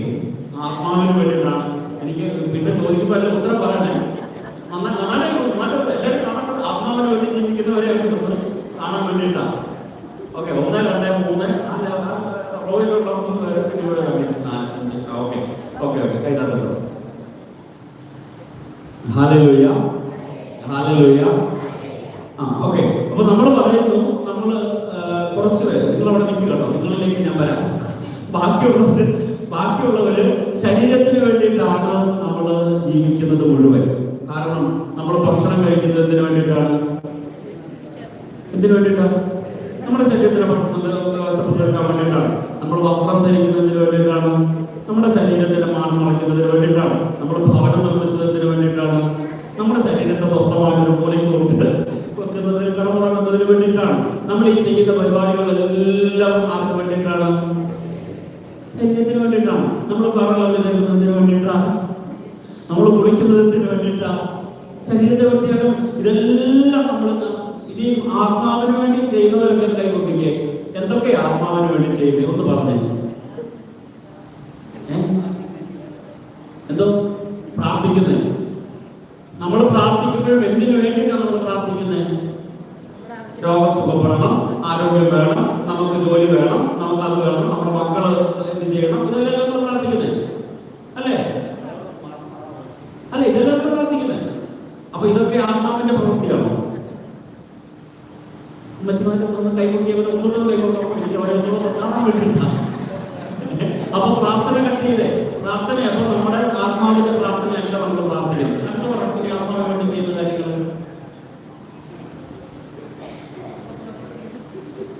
ഒന്നുമില്ല. മനസ്സിലാക്കി കൊടുത്താ ഇപ്പൊ കാര്യം മനസ്സിലായിട്ടല്ലേ?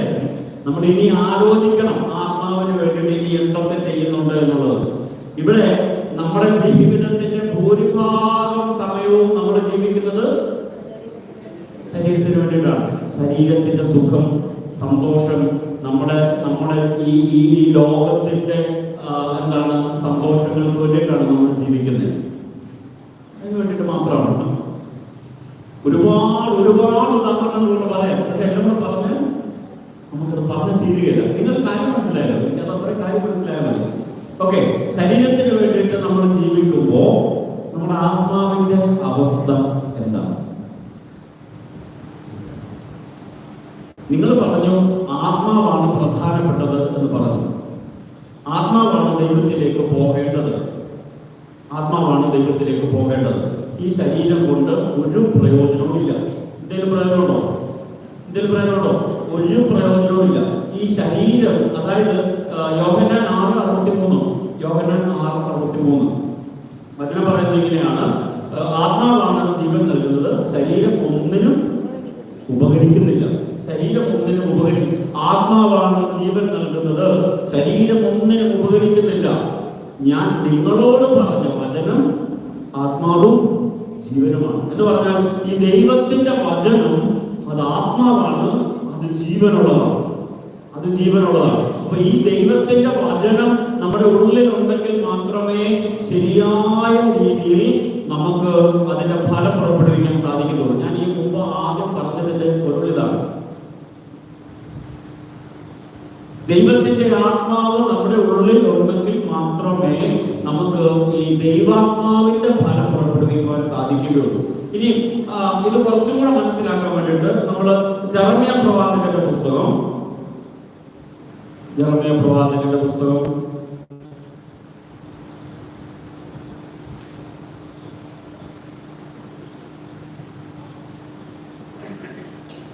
17-ാം അധ്യായം 9-ാമത്തെ വാക്യം.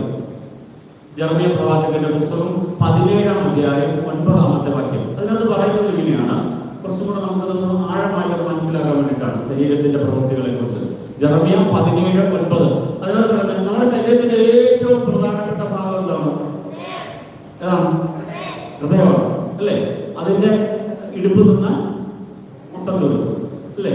അപ്പൊ നമ്മൾ ഈ പറഞ്ഞ പോലെ ബ്രെയിൻ ഡെത്ത് സംഭവിച്ചാലും ഹൃദയം ഇടിച്ചാൽ വീണ്ടും പിന്നെ കുറെ കൂടെ പോകും. തലച്ചോറിന്റെ പ്രവർത്തനം ഇല്ലാതായാലും ഹൃദയം ഇടിക്കുന്നുണ്ടെങ്കിൽ പിന്നെയും കുറെ കൂടെ മുന്നോട്ട് പോകും. നഴ്സുമാരും ഡോക്ടർമാരൊക്കെ കാണാം. എനിക്ക് അതിനെക്കുറിച്ച് കൃത്യമായിട്ട് അറിയത്തില്ല. എന്നാലും ഏറ്റവും പ്രധാനപ്പെട്ട ഒരു അവയവമാണ് എന്ത്? ഹൃദയം, അല്ലേ? അപ്പൊ ഇവിടെ ജെറമ്യാ പറയുകയാണ്, ജെറമ്യാ 17:9 പറയുകയാണ്, ഹൃദയം മറ്റെന്തിനേക്കാളും കാപട്യമുള്ളതാണ്. നമ്മുടെ ഹൃദയത്തെ കുറിച്ച് പറയുന്നത് മറ്റെന്തിനെക്കാട്ടിലും കാപട്യമുള്ളതാണ്. പിന്നെ അത് പറയുന്നത് ശോചനീയമാം വിധം ദുഷിച്ചതാണ്.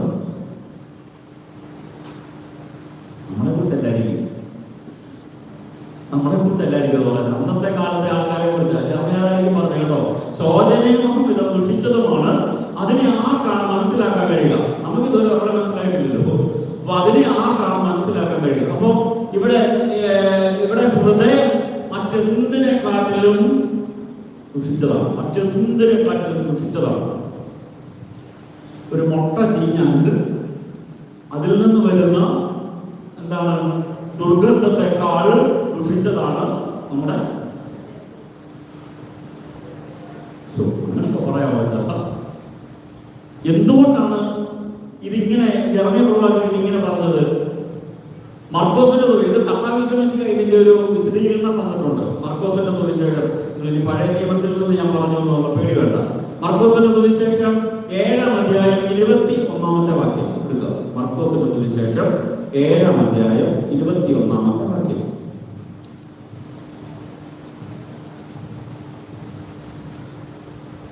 20-ാമത്തെ വാക്യം മുതൽ വായിക്കാമേ. 20-ാമത്തെ വാക്യം മുതൽ. നാളെ വരുമ്പോൾ ബൈബിൾ ഇല്ലാതെ വന്നു വായിക്കും. വചനം കേൾക്കാൻ വരുമ്പോൾ കൈ വിശയും വരിക. എന്നിട്ട് ഫ്രണ്ട് വന്നിരുന്ന് നാളെ കണ്ടുകൊണ്ടിരിക്കും. എല്ലാവരും നാളെ ബൈബിൾ കൊണ്ടുപോകും. ബൈബിൾ അത്യാവശ്യമാണ് കേട്ടോ. നമ്മൾ വചനം എടുത്ത് വചനം വായിച്ച് വചനം നമ്മുടെ ഹൃദയത്തിൽ കേൾക്കുള്ളൂ. അതുകൊണ്ട് വചനം അത്യാവശ്യമാണ്. 7-ാം അധ്യായം 20 മുതലുള്ള വാക്യങ്ങളിൽ അവൻ തുടർന്നു, ഒരുവന്റെ ഉള്ളിൽ നിന്ന് പുറപ്പെടുന്ന കാര്യങ്ങളാണ് അവനെ അശുദ്ധനാക്കുന്നത്. ഒരുവന്റെ ഉള്ളിൽ നിന്ന് പുറപ്പെടുന്ന കാര്യങ്ങളാണ് അവനെ അശുദ്ധനാക്കുന്നത്. എന്തെന്നാൽ ഉള്ളിൽ നിന്നാണ് മനുഷ്യന്റെ ബൈബിളുള്ളവർ പറഞ്ഞ എന്ത്? മനുഷ്യന്റെ ഹൃദയത്തിൽ നിന്നാണ് കേട്ടോ, ഉള്ളിൽ നിന്നാണ്. അതായത് അവർ പറയുകയാണ്, ഒരുവനെ മനുഷ്യന്റെ ഉള്ളിൽ നിന്ന് വരുന്നതാണ് അവനെ അശുദ്ധനാക്കുന്നത്. ഓക്കെ, എന്നിട്ട് പറയുകയാണ് ഉള്ളിൽ നിന്നാണ്, മനുഷ്യന്റെ ഹൃദയത്തിൽ നിന്നാണ് എന്തൊക്കെ വരുന്നത്?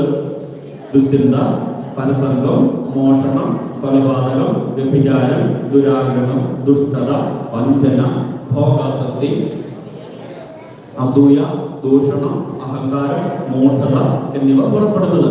ഈ തിന്മകളെല്ലാം ഉള്ളിൽ നിന്ന് വരുന്നു. അവ മനുഷ്യനെ അശുദ്ധനാക്കുകയും ചെയ്യുന്നു. ഇതിലേറെ നമ്മളിൽ ഇല്ലാത്ത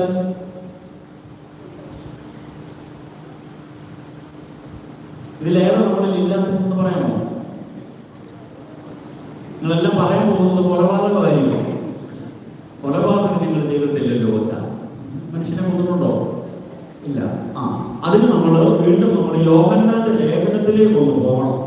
1 യോഹന്നാൻ 3-ാം അധ്യായത്തിലേക്ക് യോഹന്നാൻ അതിനെ കുറിച്ച് കുറച്ച് കാര്യങ്ങൾ പറയുന്നു. എല്ലാം നമ്മൾ മനസ്സിലാക്കി പോകണം, ഇല്ലെങ്കിൽ ഭയങ്കര പ്രയാസമാണ്.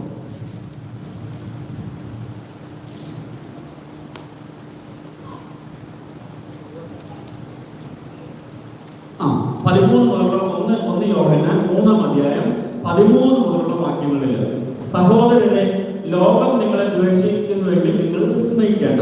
സഹോദരരെ സ്നേഹിക്കുന്നത് കൊണ്ട് നിങ്ങൾ മരണത്തിൽ നിന്നും ജീവനിലേക്ക് കടന്നിരിക്കുന്നു എന്ന് നാം അറിയുന്നു. അപ്പോ സഹോദരനെ സ്നേഹിക്കുന്നവൻ മരണത്തിൽ നിന്ന് ജീവനിലേക്ക് കടന്നിരിക്കുന്നു എന്നാണ് അവിടെ പറയുന്നത്. സ്നേഹിക്കാത്തവനാകട്ടെ മരണത്തിൽ തന്നെ നിലകൊള്ളുന്നു. അടുത്തത് 15-ാമത്തെ വാക്യം, സഹോദരനെ വെറുക്കുന്നവൻ കൊലപാതകിയാണ്. സഹോദരനെ വെറുക്കുന്നവൻ കൊലപാതകിയാണ്. ആരോടെങ്കിലും വെറുപ്പ് നിന്റെ ഉള്ളിൽ നിലനിൽക്കുന്നുണ്ട് എങ്കിൽ നീ ഒരു കൊലപാതകിയുടെ ലിസ്റ്റിലാണ് കർത്താവ് നിന്നെ എണ്ണുന്നത്. ഇനി ഇച്ചിരി കൂടെ മനസ്സിലാക്കാം. കർത്താവ് ഈശോ നേരിട്ട് പറഞ്ഞു. ഇപ്പൊ യോഹന്നാൻ പറഞ്ഞാണെന്ന് പറയാം. ഈശോ പറഞ്ഞിട്ടുണ്ട്. മത്തായി ശ്ലീഹായുടെ സുവിശേഷം 5-ാം അധ്യായം 21-ാമത്തെ വാക്യം എടുക്കുക. മത്തായി ശ്ലീഹായുടെ സുവിശേഷം 5-ാം അധ്യായം 21-ാമത്തെ വാക്യം എടുക്കുക. കൊല്ലരുത്, കൊല്ലുന്നവൻ ന്യായവിധിക്ക് അർഹനാകുമെന്ന് പൂർവികന്മാർ പറഞ്ഞിട്ടുള്ളതായി നിങ്ങൾ കേട്ടിട്ടുണ്ടല്ലോ. എടുത്തില്ലേ? മത്തായി 5:21. മത്തായി 5:21 എടുത്തില്ലേ? അവിടെ എന്താണ് പറയുന്നത്? കൊല്ലരുത്, കൊല്ലുന്നവൻ ന്യായവിധിക്ക് അർഹനാകും. അപ്പോ കൊലപാതകത്തിനുള്ള ശിക്ഷ പഴയ നിയമം അനുസരിച്ച് എന്താണ്? ന്യായവിധിയാണ്. അവൻ ന്യായവിധിക്ക് നിൽക്കേണ്ടി വരും. കൊല്ലരുത്, കൊല്ലുന്നവൻ ന്യായവിധിക്ക് അർഹനാണ്. എന്നാൽ ഞാൻ നിങ്ങളോട് പറയുന്നു, സഹോദരനോട് കോപിക്കുന്നവൻ ന്യായവിധിക്ക് അർഹനാകും. അപ്പോ പഴയ നിയമത്തിൽ കൊലപാതകം എന്നുള്ളത് ന്യായവിധിക്ക് അർഹനാകുമെങ്കിൽ പുതിയ നിയമത്തിലേക്ക് വന്നപ്പോ ദൈവത്തിന്റെ പുത്രൻ കർത്താവ് ഈശോ മിശിഹാ നേരിട്ട് പറയുകയാണ്, നീ നിന്റെ സഹോദരനോട് കോപിച്ചാൽ നീ എന്ത് ചെയ്യുന്നതിന് തുല്യമാണ്? കൊലപാതകം ചെയ്യുന്നതിന് തുല്യമാണ്.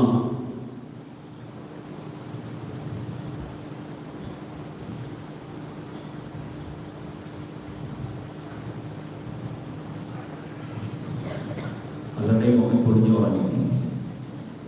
ഇനി എന്തെല്ലാം കേൾക്കാൻ കിടക്കുന്നു, ചൊറിയണ്ട, ഇനി വരാൻ കിടക്കുന്നേ ഉള്ളൂ. അപ്പൊ ഇതാണ് വചനം. ഈ വചനത്തിന്റെ ഫലം പുറപ്പെടുവിച്ചെങ്കിൽ മാത്രമേ നമ്മൾ ദൈവാത്മാവിന്റെ ഫലം പുറപ്പെടുവിക്കുന്നവരായി മാറുകയുള്ളൂ. എന്ന് പറഞ്ഞാൽ നിന്റെ സഹോദരനോട് രമ്യതപ്പെടാതെ ദൈവവചനത്തിന്റെ അഭിഷേകം നിന്റെ ഉള്ളിലേക്ക് പ്രവേശിക്കുകയില്ല. അതുകൊണ്ടാണ് നീ ബലിയർപ്പിക്കാൻ പോകുമ്പോ നിന്നോട് ആർക്കെങ്കിലും വിരോധമുണ്ടെന്ന് തോന്നിയാൽ നീ ബലിവസ്തു അവിടെ വച്ചിട്ട് ആദ്യം പോയി നിന്റെ സഹോദരനോട് രമ്യതപ്പെടുക, എന്നിട്ട് വന്ന് ബലിയർപ്പിക്കുക. അതാണ് ദൈവത്തിന് സ്വീകാര്യമായ ബലി. നിന്റെ സഹോദരനോട് ഉള്ളിൽ കോപം വെച്ചിട്ട് നീ അർപ്പിച്ച ബലികളൊന്നും ദൈവത്തിന് സ്വീകാര്യമായ ബലിയായി മാറിയിട്ടില്ല. ആരോടെങ്കിലും നിന്റെ ഉള്ളിൽ വൈരാഗ്യമോ വിദ്വേഷമോ വെച്ച് പുലർത്തിയിട്ട് നീ ദൈവസന്നിധിയിൽ നിന്ന് ദൈവമേ വിളിച്ച വിളികളൊന്നും, നീ ചൊല്ലിയ സങ്കീർത്തനങ്ങളൊന്നും, നീ പാടിയ പാട്ടുകളൊന്നും ദൈവസന്നിധിയിലേക്ക് ഉയർത്തപ്പെട്ടിട്ടില്ല. അതെല്ലാം ഈ പറയുന്നത് പോലെ ഒരു കൊലപാതകി ദൈവത്തിന്റെ മുൻപിൽ ഒരു മഹാപരാധം ചെയ്തിട്ട് വന്നു നിൽക്കുന്ന ഒരു വ്യക്തി എന്തൊക്കെ ചെയ്യാമോ അതൊക്കെ ചെയ്യുന്നത് പോലെ കർത്താവിന് തോന്നുള്ളൂ. അതാണ് ഇത്. ഞാൻ പറയുന്നതല്ല, വചനം പറഞ്ഞു വെക്കുന്നതാണ്. ഞാൻ പറയുന്നല്ലോ കേട്ടോ. നിങ്ങൾ എന്നെ നോക്കരുത്, എന്നെ പട്ടത്തുറപ്പിച്ച് നോക്കുന്നുണ്ട് ചിലരൊക്കെ. അതായത് മത്തായി ശ്ലീഹായുടെ സുവിശേഷം ബാക്കി വായിച്ച് സഹോദരനോട്, എന്നാൽ ഞാൻ നിങ്ങളോട് പറയുന്നു, സഹോദരനോട് കോപിക്കുന്നവൻ ന്യായവിധിക്ക് അർഹനാകും. സഹോദരനെ ദോഷമെന്ന് വിളിക്കുന്നവൻ ന്യായാധിപ സംഘത്തിന്റെ മുൻപിൽ നിൽക്കേണ്ടി വരും. വിഡ്ഢി എന്ന് വിളിക്കുന്നവനാകട്ടെ നിത്യ നരകാഗ്നിക്ക് ഇരയായിത്തീരും.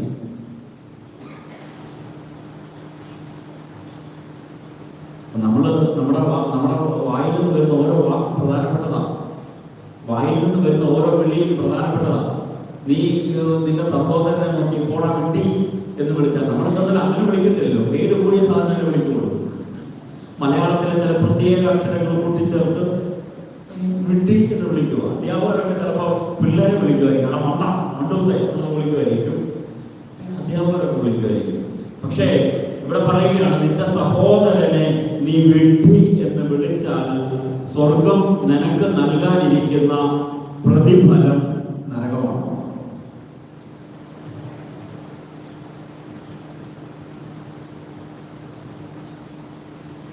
പക്ഷേ ഇത് പറയാനാണോ ഇത്രയും വന്നതെന്ന്, ഇത് പറയാനാണോ അവർക്ക് കഷ്ടപ്പെട്ട് ഇവിടെ വരെ വന്നതെന്ന് നിങ്ങൾ ചിന്തിക്കരുത്. ഇത് നമ്മൾ മനസ്സിലാക്കണം. മനസ്സിലാക്കിയില്ല എങ്കിൽ വീണ്ടും നമ്മൾ ഇതേ പ്രതിഫലത്തിന് വേണ്ടിയിട്ട് അധ്വാനിച്ചുകൊണ്ടിരിക്കും. ഈ പ്രതിഫലം വീണ്ടും വീണ്ടും കിട്ടാൻ വേണ്ടിയിട്ട് നമ്മൾ അധ്വാനിച്ചുകൊണ്ട് പറഞ്ഞാൽ നമ്മൾ ഒരിക്കലും ആരോടും ക്ഷമിക്കുകയില്ല. അതുകൊണ്ട് ഈ പരിശുദ്ധ ദൈവമാതാവിന്റെ ജന്മ തിരുനാളും ഇടവക തിരുനാളും ഒക്കെ ആഘോഷിക്കുന്ന ഈ സമയത്ത് ഏറ്റവും ആദ്യം നമ്മൾ ചെയ്യേണ്ട കാര്യം എന്ന് പറയുന്നത്, ആരോടെങ്കിലും നിങ്ങൾക്ക് വിരോധമുണ്ടെങ്കിൽ ഇന്നും ഈ നിമിഷം കർത്താവ് ദൈവം തമ്പുരാനെ ഓർത്ത് നിങ്ങൾ അത് ക്ഷമിക്കണം. അതിന് എത്ര വലിയ തെറ്റ് നമ്മളോട് ചെയ്തവരാണെങ്കിൽ പോലും നമ്മളത് ക്ഷമിക്കണം. കാരണം ഈശോ നമുക്ക് കാണിച്ചു തന്ന മാതൃക അതാണ്.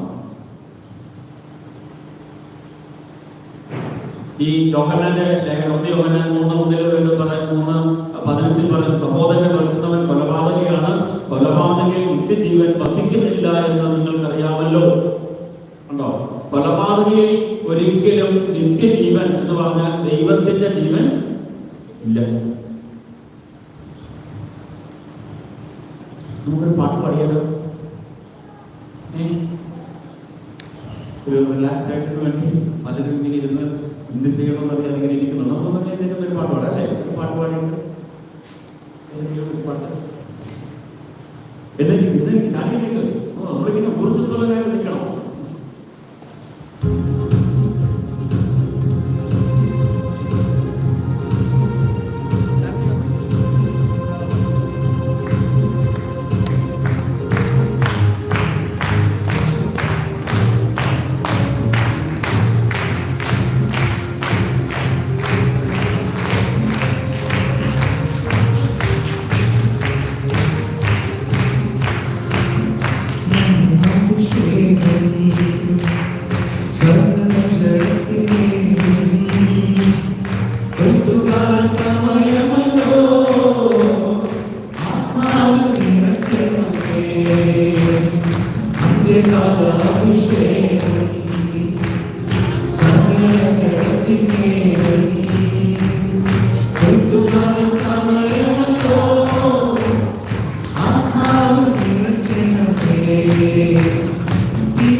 ഈശോമിശിഹായുടെ എല്ലാ വാഗ്ദാനങ്ങളിലും നിങ്ങൾ യോഗ്യരായി തീരുവാൻ നമുക്കിരിക്കാം. അനുവദിക്കപ്പെട്ട സമയം കഴിഞ്ഞു. അത് 8 മണിയായി. എന്നോട് 8 മണി വരെ എന്നാണ് പറഞ്ഞിരുന്നത്. അതുകൊണ്ട് ഒരു 5 മിനിറ്റ് കൂടെ കുഴപ്പമുണ്ടോ? ഇല്ല, 5 മിനിറ്റ് കൂടെ എടുത്തിട്ട് നമുക്ക് പരിശുദ്ധ കുർബാനയുടെ ആരാധനയിലേക്ക് നമുക്ക് പ്രവേശിക്കാം. ഇത് ചെറിയൊരു ആരാധന. എന്തായാലും 8:15 മൊത്തത്തിൽ തീർക്കാം. പോരെ? ഇതുകൊണ്ടോ ദൂരെയൊക്കെ പോകുന്നവരുണ്ടെങ്കിൽ പറയാനുണ്ടോ? ഓക്കെ.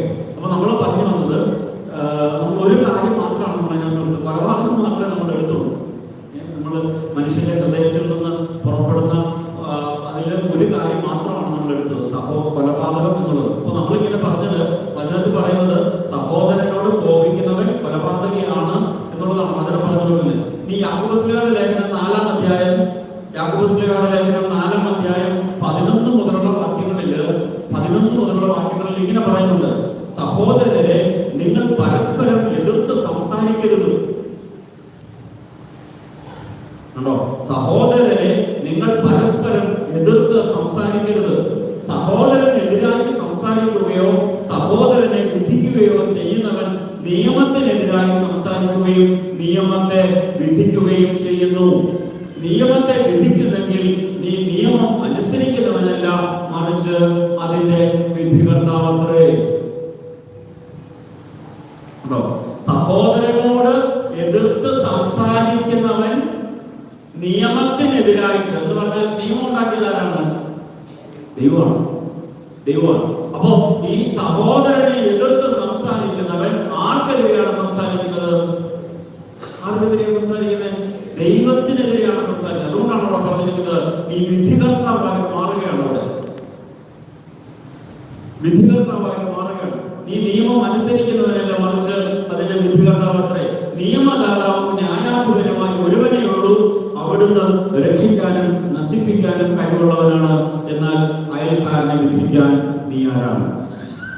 അയൽക്കാരനെ വിധിക്കാൻ, നിന്റെ സഹോദരനെ വിധിക്കാൻ നീ ആരാണ്?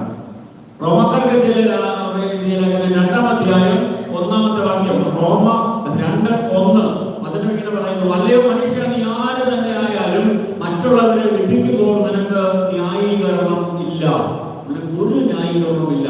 കാരണം വിധിക്കുന്ന നീയും അതേ ചെയ്യുന്നു. തീർന്നില്ലേ? അപ്പൊ കൊലപാതകം നമ്മുടെ ലിസ്റ്റിലുണ്ടോ? നമുക്ക് കൊലപാതകങ്ങളാണ്.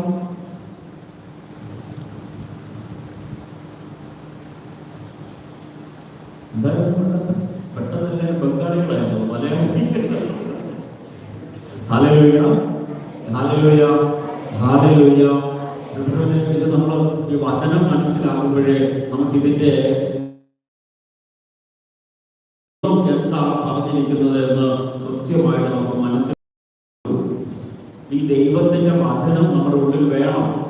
വചനം ഉണ്ടെങ്കിൽ മാത്രമേ വചനത്തിന്റെ ഫലം പുറപ്പെടുവിക്കാൻ സാധിക്കുള്ളൂ. നമ്മൾ എപ്പോഴും കേൾക്കുന്ന ഒരു വചനമാണല്ലോ, ഒരു വേദഭാഗമാണല്ലോ വിതക്കാരൻ വിത്ത് വിതയ്ക്കാൻ പുറപ്പെട്ടത്, അല്ലെ? വിതക്കാരൻ വിത്ത് വിതയ്ക്കാൻ പുറപ്പെട്ടു. ചിലത് വഴിയരികിൽ വീണു, ചിലത് മുൾച്ചെടികൾക്കിടയിൽ വീണു, ചിലത് പാറപ്പുറത്ത് വീണു, ചിലത് നല്ല നിലത്ത് വീണു, അല്ലേ? വഴിയരികിൽ വീണത് കാക്കകൾ കുത്തിക്കൊണ്ടുപോയി ആൾക്കാർ നടന്നു പോയപ്പോൾ അതിനെ ചവിട്ടി മെതിച്ചു കളഞ്ഞു.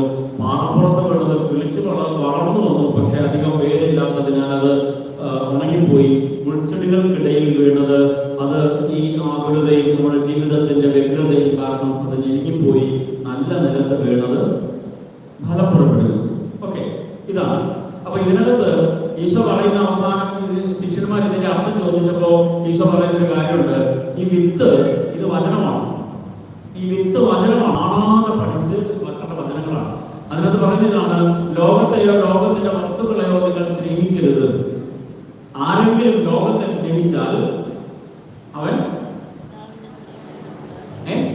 പിതാവായ ദൈവത്തിന്റെ സ്നേഹം അവന് കുടികൊള്ളുന്നില്ല, അവനില്ല.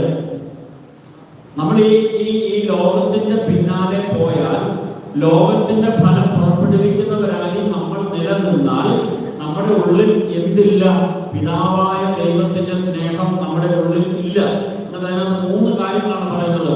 ജഗത്തിന്റെ ദുരാശ, കണ്ണിന്റെ ദുരാശ, ജീവിതത്തിന്റെ അഹന്ത. പിതാവിൽ നിന്നുള്ളതല്ല, പിതാവായ ദൈവത്തിൽ നിന്നുള്ളതല്ല ഇതൊന്നും. നമ്മൾ ഈ ജീവിക്കുന്നത് മുഴുവൻ ഈ ആശകളെ പൂർത്തീകരിക്കുന്നതിന് വേണ്ടിയിട്ടാണ്.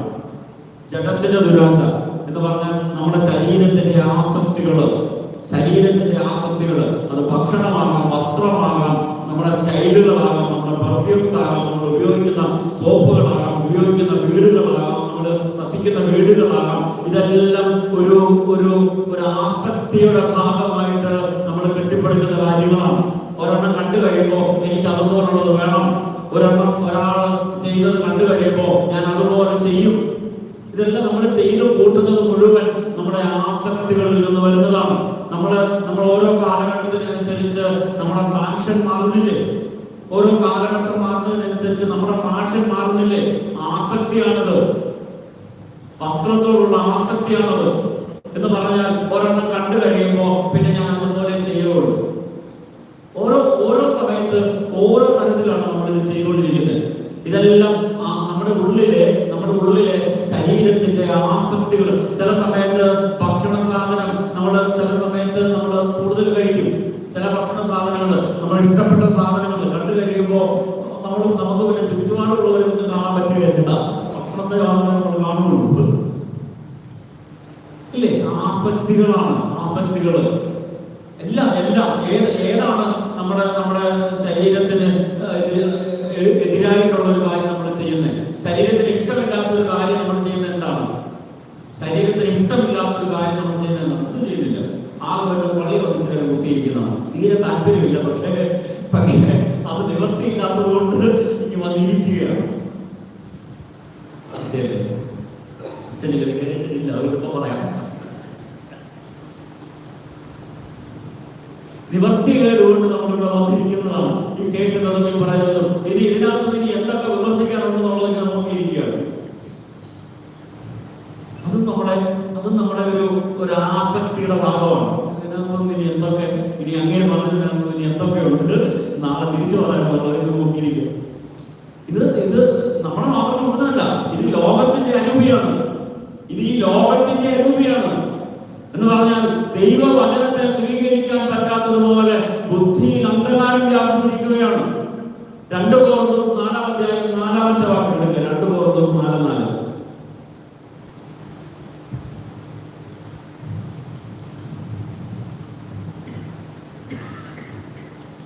എടുത്തത് വായിക്കാമോ?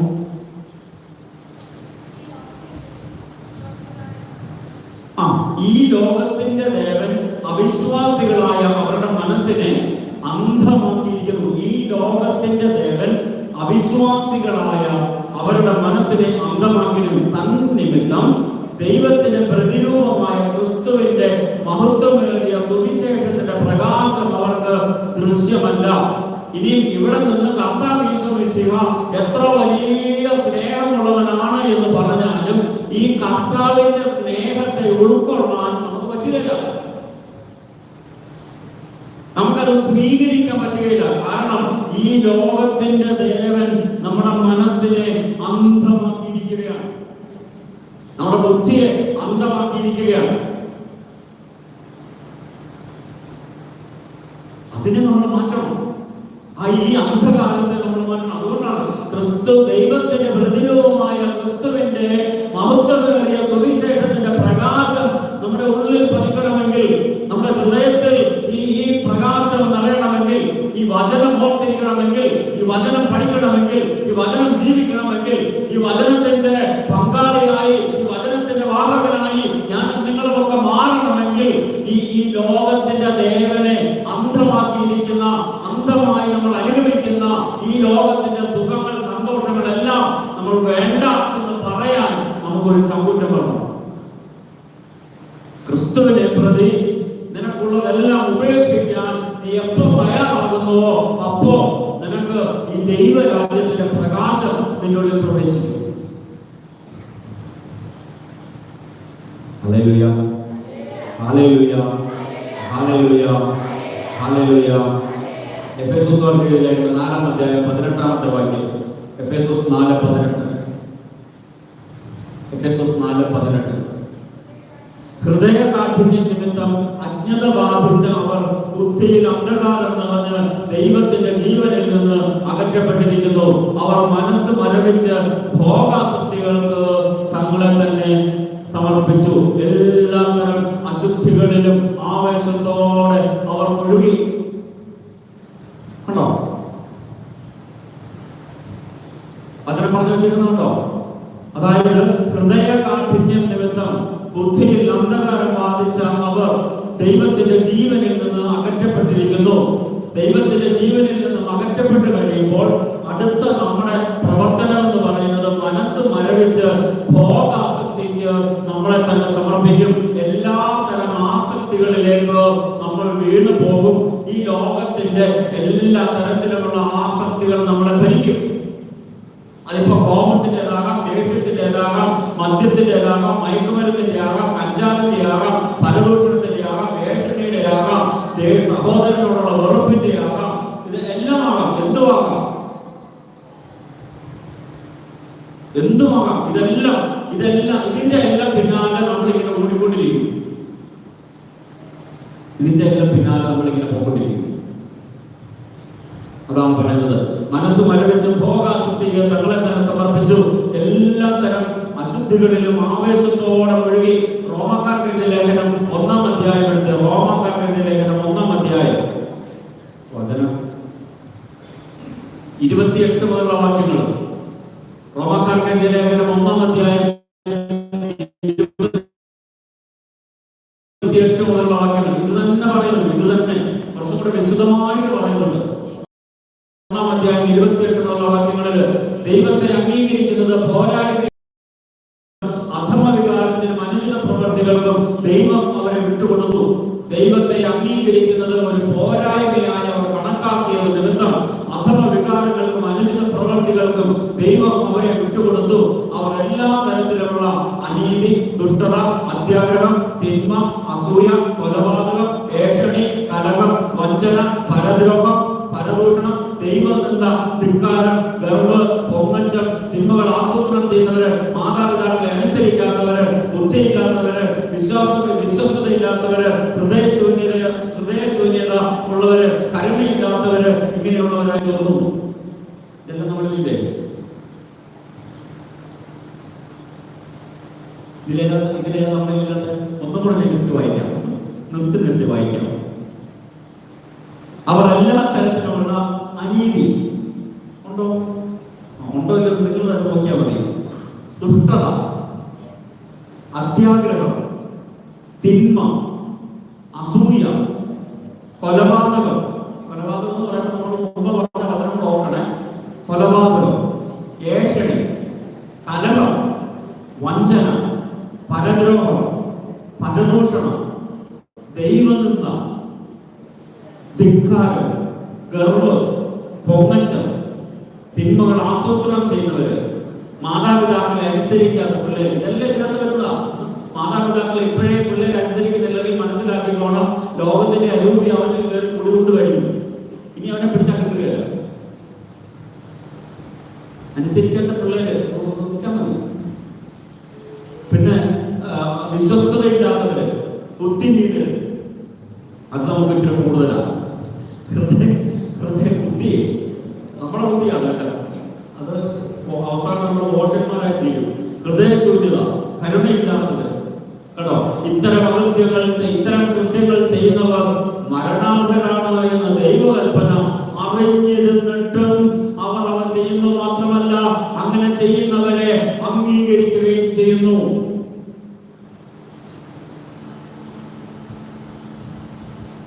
എല്ലാം മാറ്റമുണ്ട് ഈ വചനത്തിൽ. ഇത് നൂറ്റാണ്ടുകൾക്ക് മുമ്പ് വിശുദ്ധ പൗലോസ്ലീഹ റോമാക്കാർക്ക് എഴുതിയ ലേഖനത്തിൽ എഴുതി വച്ചിരിക്കുന്നതാണ്. ഇന്ന് സംഭവിക്കുന്ന അതേ സത്യങ്ങൾ. എനിക്ക് സമയമില്ലാത്തതുകൊണ്ട് എനിക്ക് കൂടുതൽ പറയാൻ പറ്റുകയില്ല. ഞാൻ നിർത്തുകയാണ്. ഞാൻ ഇനി പറഞ്ഞു പോയാൽ 9 മണിക്ക് തീരുകയില്ല. അതുകൊണ്ട് വീട്ടിൽ പോണ്ടേ? പ്രിയപ്പെട്ടവരെ, ഞാനിത് ഒരു കാര്യം മാത്രം എടുത്ത് ഞാൻ ഇത്രയും ഇത് ചെയ്തതിന് കാരണം, ഞാൻ ഇത്രയും പറയാൻ കാരണം, നമ്മുടെ അവസ്ഥ എന്താണ് എന്നുള്ളത് സത്യസന്ധമായിട്ട് നമ്മൾ അംഗീകരിക്കണം. നമ്മുടെ അവസ്ഥ അത് വളരെ വളരെ ശോചനീയമായ ഒരവസ്ഥയാണ്. സത്യസന്ധമായിട്ട് ഈ അവസ്ഥയിൽ നിന്നിട്ടാണ് നമ്മൾ ദൈവത്തെ വെല്ലുവിളിക്കുന്നത്. നമ്മൾ പറയുമ്പോൾ നമ്മളെല്ലാവരും ദൈവത്തിൻ്റെ അടുത്ത ആൾക്കാരാണ്. നാക്കുകൊണ്ട്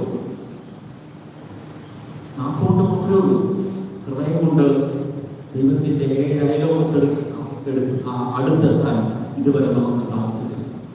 ഹൃദയം കൊണ്ട് ഇത് പറയാൻ കാരണം, നമ്മൾ ഒരുപാട് പേര് ദൈവത്തെ വിളിച്ച് പ്രാർത്ഥിക്കുന്നവരുണ്ട്. ഒരുപാട് പേര് ഈശോയെ വിളിച്ച് പ്രാർത്ഥിക്കുന്നവരുണ്ട്, അല്ലേ? നമുക്കറിയാം, ലോകത്തിന്റെ മുഴുവൻ പാപവും ഏറ്റെടുക്കാൻ വേണ്ടിയിട്ടാണ് ഈശോ മനുഷ്യനായിട്ട് അവതരിച്ചത്. ലോകത്തിന്റെ മുഴുവൻ പാപം, ആദം മുതൽ ഇന്ന് വരെയും ഇനിയും ജനിക്കാനിരിക്കുന്നവരുടെയും സകല പാപങ്ങളും പരിഹരിക്കപ്പെടുന്നതിന് വേണ്ടിയിട്ടാണ് അവൻ കുരിശിൽ മരിച്ചത്, അല്ലേ? അപ്പോ അങ്ങനെയാണെങ്കിൽ ഞാനും ഈശോയും തമ്മിൽ എന്താ ബന്ധം?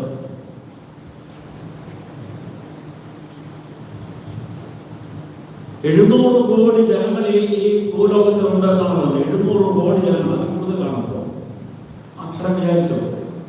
700 കോടി ജനങ്ങളുണ്ട് എന്ന് വിചാരിച്ചോ? 700 കോടി ജനങ്ങളിൽ ഒരു 100 കോടി ഈശോയെ വിളിച്ച് പ്രാർത്ഥിക്കുന്നവരാണ് എന്ന് വിചാരിക്കുക.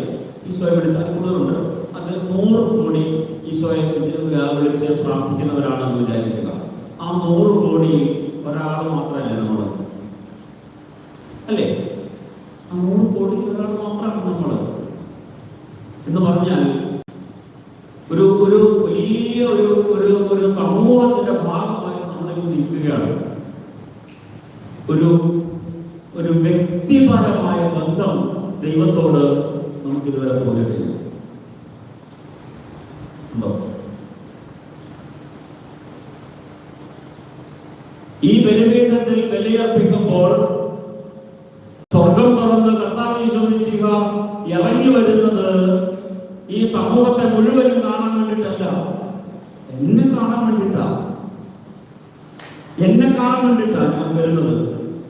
എന്റെ പ്രാർത്ഥന കേൾക്കാൻ വേണ്ടിയിട്ടാ, എന്റെ സ്വരം കേൾക്കാൻ വേണ്ടിയിട്ടാ, എന്റെ അടുത്തിരിക്കാൻ വേണ്ടിയിട്ടാ, എന്നെ ഒന്ന് തൊട്ട് തലോടാൻ വേണ്ടിയിട്ടാ, എന്നെ അനുഗ്രഹിക്കാൻ വേണ്ടിയിട്ടാ എന്റെ ഈശോ ഇറങ്ങി വരുന്നത് എന്ന് നമുക്ക് എത്ര പേർക്ക് ബോധ്യമുണ്ട്?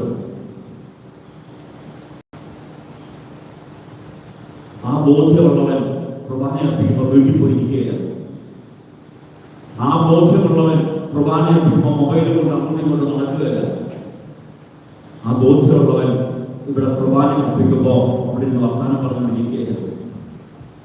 ആ ബോധ്യമുള്ളവൻ ക്രിസ്തു ക്ഷമിച്ചതുപോലെ സഹോദരങ്ങളോട് ക്ഷമിക്കാനുള്ള അഭിഷേകം അവന് കിട്ടിയിരിക്കും.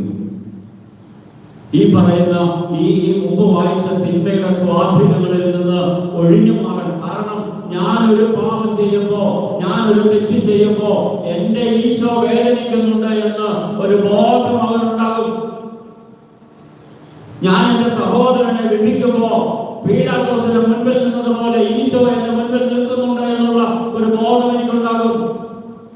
ഞാനൊരു ദൈവം നിന്ന് പ്രവർത്തിക്കുമ്പോൾ, അല്ലെങ്കിൽ ദൈവത്തിന്റെ തെരഞ്ഞെടുക്കപ്പെട്ടവരെ, ദൈവത്തിന്റെ തെരഞ്ഞെടുക്കപ്പെട്ട സ്ഥലങ്ങളെ, ദൈവത്തിന്റെ തെരഞ്ഞെടുക്കപ്പെട്ട വ്യക്തികളെ ഒക്കെ ഞാൻ ഈ വിരലിന്റെ മുന്നിൽ നിർത്തുമ്പോ എന്റെ മുന്നിൽ ക്രിസ്തുവാണ് നിൽക്കുന്നത് എന്നുള്ള ഒരു ബോധം എനിക്കുണ്ടാകും.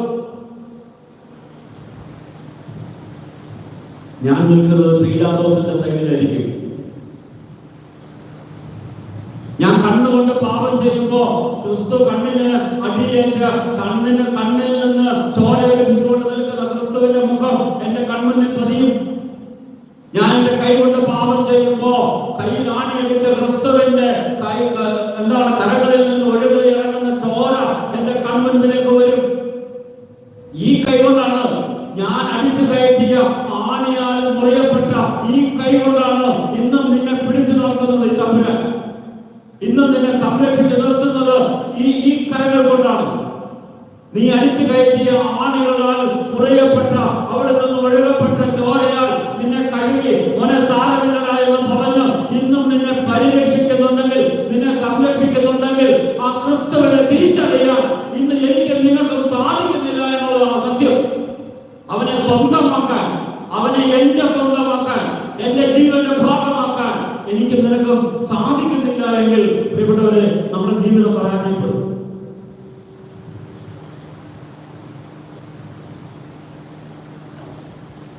Hallelujah, hallelujah. നമുക്ക് പരിശുദ്ധ ഉണ്ട്, ഇനിയുണ്ട്, ഇഷ്ടംപോലെ പറയണം. ഇന്നത്തെ കൊള്ളാമല്ലേ? ഇനി വേണം.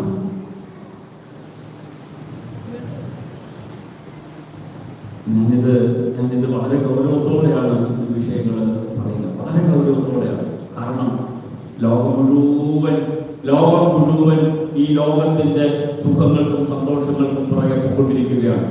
ഈ ലോകത്തിന് 700 കോടി ജനമുണ്ട് എങ്കിൽ അതിനകത്ത് 699 കോടി അല്ലെങ്കിൽ 699.9 കോടി ജനങ്ങളും ഈ പറയുന്ന ലോകത്തിന്റെ പിന്നാലെയാണ്.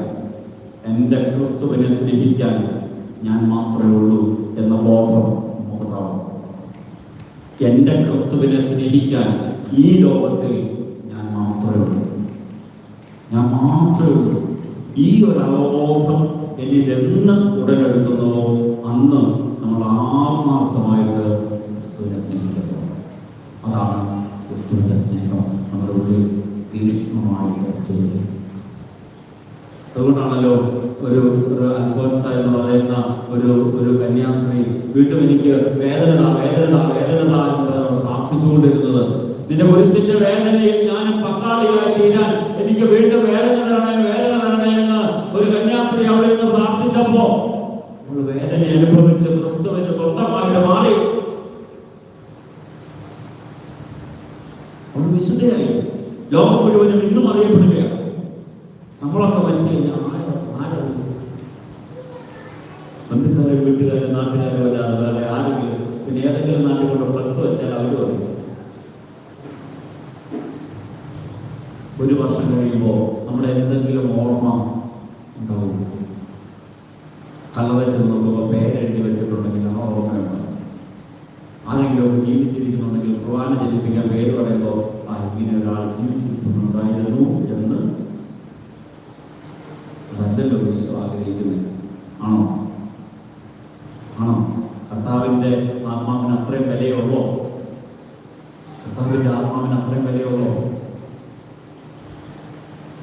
ദൈവത്തിൻ്റെ ആത്മാവാണ് നമ്മുടെ ഉള്ളിലിരിക്കുന്നത്. ദൈവത്തിൻ്റെ ജീവനാണ് നമ്മുടെ ഉള്ളിലിരിക്കുന്നത്. അങ്ങനെയാണെങ്കിൽ ഞാനും നിങ്ങളും ഒക്കെ ദൈവത്തിൻ്റെ ഭാഗമാണ്, ദൈവത്തിൻ്റെ ജീവനാണ്. അതുകൊണ്ടാണ് ദൈവം പറഞ്ഞത്, നിന്റെ പേര് ഞാൻ എൻ്റെ ഉള്ളം കയ്യിൽ രേഖപ്പെടുത്തി. പെറ്റമ്മ വളർന്നാലും പൊന്നമ്മനെ നിന്നെ എനിക്ക് മറക്കാൻ പറ്റുകയാണ് പറഞ്ഞത്. അതുകൊണ്ടാണ് വെട്ടപ്പട്ടിയെ പോലെ വീണ്ടും പിന്നാലെ നടന്ന് മോനെ നീ എൻ്റെ അടുത്തേക്ക് വാളാന്ന് പറഞ്ഞ് വിളിച്ചുകൊണ്ടിരിക്കുന്നു. അതുകൊണ്ട് പ്രിയപ്പെട്ടവരെ, ഇന്ന് പരിശുദ്ധ കുർബാനയിൽ പരിശുദ്ധ കുർബാനയുടെ ആരാധനയിലേക്ക് നമ്മൾ പ്രവേശിക്കുക. അല്പസമയം നമ്മുടെ അവസ്ഥയെ ഓർത്ത് തമ്പുരാന്റെ സന്നിധിയിൽ നമുക്ക് കണ്ണുനീരോടെ പ്രാർത്ഥിക്കാം. പിതാവേ, നിനക്കെതിരായും സ്വർഗത്തിനെതിരായും ഞാൻ പാപം ചെയ്തു. ഒരുപാട് കുറവുകൾ, ബലഹീനതകൾ എൻ്റെ ജീവിതത്തിൽ വന്നു. എന്നെ ഒന്ന് ശുദ്ധീകരിക്കണമേ എന്ന് പ്രാർത്ഥിക്കും. ദൈവത്തിൻ്റെ മുൻപിൽ നമ്മളെ തന്നെ ന്യായീകരിച്ചുകൊണ്ട് നിൽക്കരുത്. നമ്മളാരും ന്യായീകരിക്കപ്പെടുവാനും നമ്മളാരും ഒന്നുമല്ല. ന്യായീകരിക്കപ്പെടാൻ വേണ്ടിയിട്ട് നമുക്കൊന്നുമില്ല. അതുകൊണ്ട് തന്നെ നമുക്ക് മുട്ടിന്മേൽ നിൽക്കണം. മുട്ടിന്മേൽ നിന്ന് നമുക്ക് ഈശോയെ നമുക്ക് സ്വീകരിക്കാം.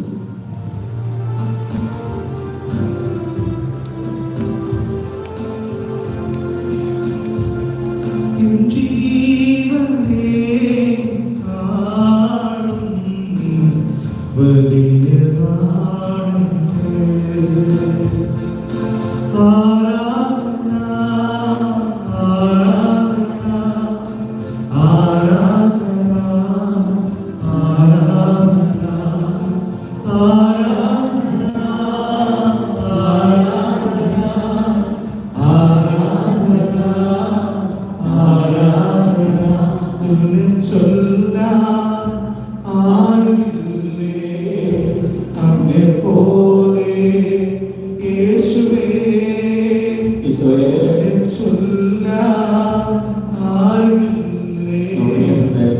അവനെപ്പോലെ യേശുവേ ഈശോ ജീവനേ സ്വന്തമേ അങ്ങേ ചാരുന്ന ഈശോ ജീവനേ സ്വന്തമേ അങ്ങേ ചാരുന്ന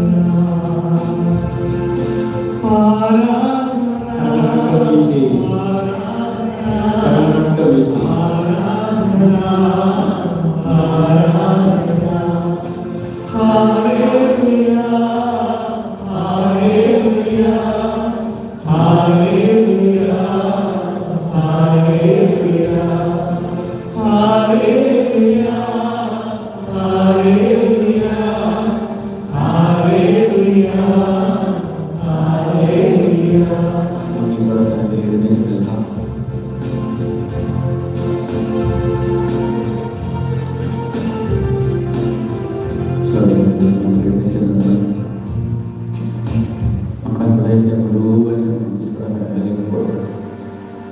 ഈശോയെ, ഒരുപാട് ദുഷിച്ചതാണ് എൻ്റെ ഹൃദയം. ഒരുപാട് തിന്മയുടെ സ്വാധീനങ്ങളുടെ ഹൃദയത്തിലുണ്ട്. ഞാൻ അറിയാതെ, നിന്റെ സ്നേഹം എന്തെന്നറിയാതെ, നിന്റെ വചനം എന്താണെന്ന് അറിയാതെ ഒരുപാട് തിന്മകൾ ഞാൻ ചെയ്തു പോയിട്ടുള്ള കർത്താവേ, ക്ഷമിക്കാനുണ്ട് അനേകം പേരോട്. ഉള്ളിൽ ഇപ്പോഴും പകയും ദേഷ്യവും വൈരാഗ്യവും ഒക്കെയുണ്ട്. ഈശോയെ, നിന്റെ നാമത്തിൽ ഇന്ന് ഞാൻ അതെല്ലാം ക്ഷമിക്കുക. നിന്റെ നാമത്തിൽ ഇന്ന് ഞാൻ അതെല്ലാം ക്ഷമിക്കുക കർത്താവേ. എനിക്ക് നീ മാത്രം മതി ഈശോയെ, എനിക്ക് നീ മാത്രം മതി. ഈ ലോകത്തിന്റെ പിന്നാലെ ഞാൻ പോയാൽ, ഈ ലോകത്തിന്റെ സുഖങ്ങൾക്കും സന്തോഷങ്ങൾക്കും പിന്നാലെ ഞാൻ പോയാൽ എൻ്റെ ആത്മാവിനെ നഷ്ടപ്പെടുമെന്ന് ഒരു ബോധ്യം എനിക്ക് തരണമേ കർത്താവേ. രണ്ട് കരങ്ങളും നമുക്ക് ഈശോയുടെ സന്നിധിയിലേക്ക് നമുക്ക് നീട്ടിപ്പിടിക്കാം. രണ്ട് കരങ്ങളും ഈശോയുടെ സന്നിധിയിലേക്ക് ഉയർത്തിപ്പിടിക്കാം. നമുക്ക് നന്നായിട്ടൊന്ന് സ്തുതിച്ച് പ്രാർത്ഥിക്കാം. അനുതാപത്തിന്റെ അരൂപി നമ്മുടെ ഹൃദയങ്ങളിലേക്ക് നിറയട്ടെ. കർത്താവിന്റെ പരിശുദ്ധാത്മാവ് ഇപ്പോൾ നമ്മുടെ മേൽ വന്ന് ആവസിക്കട്ടെ. ശരിയായി അനുതാപത്തിന്റെ അരൂപിയെ കൊണ്ട് നമ്മളെല്ലാവരും നിറയട്ടെ. നന്നായിട്ട് സ്തുതിച്ച് പ്രാർത്ഥിക്കാം. ഉപേക്ഷിക്കേണ്ട സകല തിന്മകളെയും, തിന്മയുടെ സ്വാധീനങ്ങളെയും, അന്ധകാര ശക്തികളെയും ഒക്കെ കർത്താവിന്റെ കരങ്ങളിലേക്ക് കൊടുക്കുക. എഫേസ്യസ് 6:10 മുതലുള്ള വചനത്തിന്റെ അഭിഷേകത്തിൽ ഇപ്പോൾ ഞാൻ പ്രാർത്ഥിക്കുന്നു. എഫേസ്യസ് 6:10 മുതലുള്ള വചനത്തിന്റെ അഭിഷേകത്തിൽ നിങ്ങൾ പ്രാർത്ഥിക്കുന്നു. ഈ മക്കളെയോ, ഈ മക്കളുടെ ഭവനങ്ങളെയോ ഒളിഞ്ഞ് മാത്രം വെച്ചുകൊണ്ടിരിക്കുന്ന സകല തിന്മയുടെ സ്വാധീനങ്ങളെയും, അന്ധകാര ശക്തികളെയും, പൈശാചിക ബന്ധനങ്ങളെയും, എല്ലാ ദുഷ്ടാരൂപികളെയും, ഈ ദേശത്തിന്റെ മേല് ആധിപത്യം പുലർത്തിയിരിക്കുന്ന എല്ലാ തിന്മയുടെ സ്വാധീനങ്ങളെ, വൈരാഗ്യത്തിന്റെ, വിദ്വേഷത്തിന്റെ, കലഹത്തിന്റെ, അസൂയയുടെ, മാത്സര്യത്തിന്റെ, അഹങ്കാരത്തിന്റെ, കോപത്തിന്റെ, സകല ദുഷ്ടചിന്തകളുടെയും പ്രവർത്തനങ്ങളുടെയും എല്ലാ ദുഷ്ടശക്തികളെയും കർത്താവായ യേശുവിന്റെ നസ്രയനായ ജീവിക്കുന്ന യേശുവിന്റെ നാമത്തിൽ ശാസിച്ച് ബന്ധിച്ച് ബഹിഷ്കരിച്ച് പ്രാർത്ഥിക്കുന്നു. ഈ സമയം കൂട്ടത്തോടെ ഈ ദേശത്ത് നിന്ന് യേശുവിന്റെ കുരിശിന്റെ ചുവട്ടിലേക്ക് അട്ടിമായിച്ച് പ്രാർത്ഥിക്കുന്നു. അഭിഷേകം വ്യാപരിക്കട്ടെ. പരിശുദ്ധാത്മാവ് ഈ ദേശത്തെ ഇപ്പോൾ ഏറ്റെടുക്കട്ടെ. ഈ കുടുംബങ്ങളെ ഏറ്റെടുക്കട്ടെ.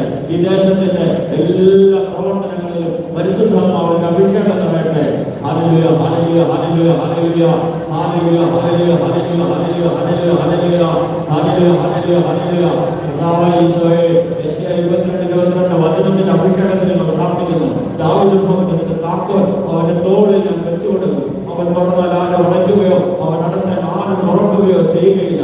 കർത്താവേ, ഈ മക്കളുടെ മേല് അടയ്ക്കപ്പെട്ടിരിക്കുന്ന എല്ലാ കൃപകളുടെയും വാതിലിപ്പോൾ നീ തുറക്കണമേ. എല്ലാ കൃപകളുടെയും അഭിഷേകത്തിന്റെയും വാതിലിപ്പോൾ തുറക്കണമേ. അതിന് തടസ്സമായിട്ട് നിൽക്കുന്ന, അതിന് തടസ്സമായി ഞങ്ങൾ തുറന്നിട്ടിരിക്കുന്ന എല്ലാ തിന്മയുടെ, ഈ ലോകത്തിന്റെ ആസക്തികളുടെ, ഈ ലോകത്തിന്റെ പ്രവർത്തനങ്ങളുടെ, ഈ ലോകത്തിന്റെ സന്തോഷ സുഖങ്ങളുടെ എല്ലാ വ്യാപാരങ്ങളുടെയും എല്ലാ വാതിലുകളും കർത്താവായ ഈശോയെ അവിടുന്ന് ഇപ്പോൾ തന്നെ അടയ്ക്കണമേ എന്ന് പ്രാർത്ഥിക്കുന്നു. Hallelujah, hallelujah. നന്നായിട്ട് സ്തുതിച്ച് പ്രാർത്ഥിക്കട്ടെ. അഭിഷേകത്തോടെ പ്രാർത്ഥിക്കട്ടെ. പരിശുദ്ധാത്മാവിന്റെ അഭിഷേകം വ്യാപരിക്കട്ടെ. കൃപ നിറയട്ടെ. അവന്റെ പരിശുദ്ധാത്മാവ് നിറയട്ടെ. പരദാന ഫലങ്ങൾ നിറയട്ടെ. പരിശുദ്ധാത്മാവിന്റെ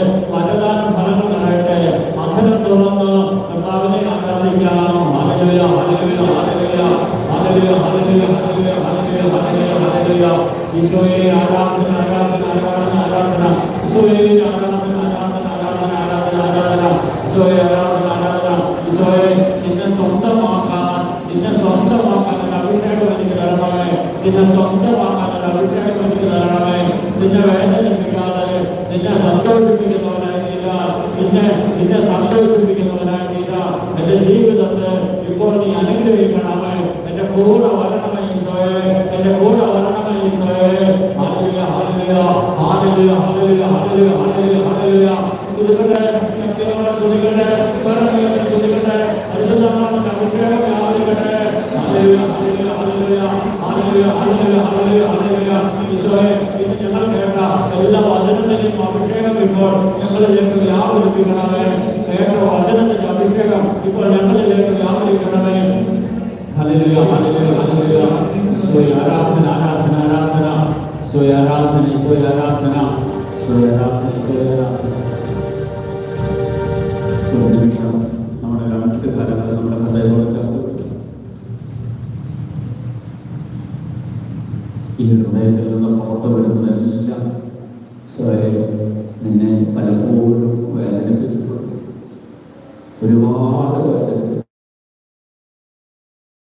എൻ്റെ പ്രവൃത്തികൾ, എൻ്റെ നോട്ടം, എൻ്റെ കേൾവി, എൻ്റെ സംസാരം, എൻ്റെ ജീവിതം മുഴുവനും നിന്നെ സങ്കടപ്പെടുത്തിക്കൊണ്ടുള്ള ജീവിതമാണ്.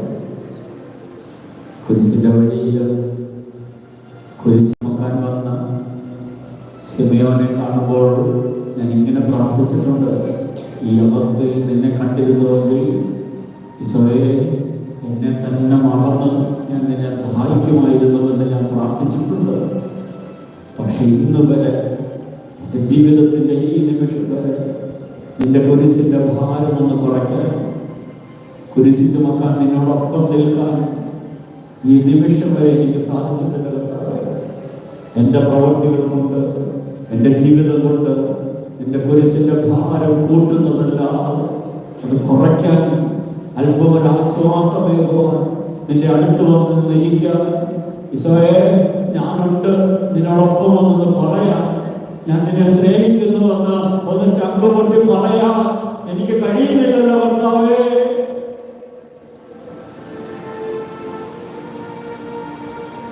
ഈശോ നിന്റെ സ്നേഹം കൊണ്ട് ഞങ്ങളെ മറക്കണം. നീ മാത്രം മതി കർത്താവേ, നീ മാത്രം മതി, നീ മാത്രം മതി, നീ മാത്രം മതി. ഏറ്റുപാടാം. നീ മാത്രം മതി ഈശോ, നീ മാത്രം മതി ഈശോയെ, നീ മാത്രം മതി. ആവർത്തിച്ചു പോകാം. നീ മാത്രം മതി, നീ മാത്രം മതി, നീ മാത്രം മതി എനിക്ക്. നീ മാത്രം മതി, നീ മാത്രം മതി, നീ മാത്രം മതി എനിക്ക്. മുൻപിൽ നിന്നുകൊണ്ട് ഈശ്വരാശീർവാദം സ്വീകരിക്കാം. രണ്ട് കരങ്ങളും യാചനാരൂപത്തിൽ പിടിച്ചുകൊണ്ട് നമുക്ക് ഈ പാട്ട് ആവർത്തിച്ച് പാടിക്കൊണ്ടേയിരിക്കാം. തുല്യം ചൊല്ല ആരുമില്ലേ അങ്ങേ പോലെ യേശുവേ, തുല്യം ചൊല്ല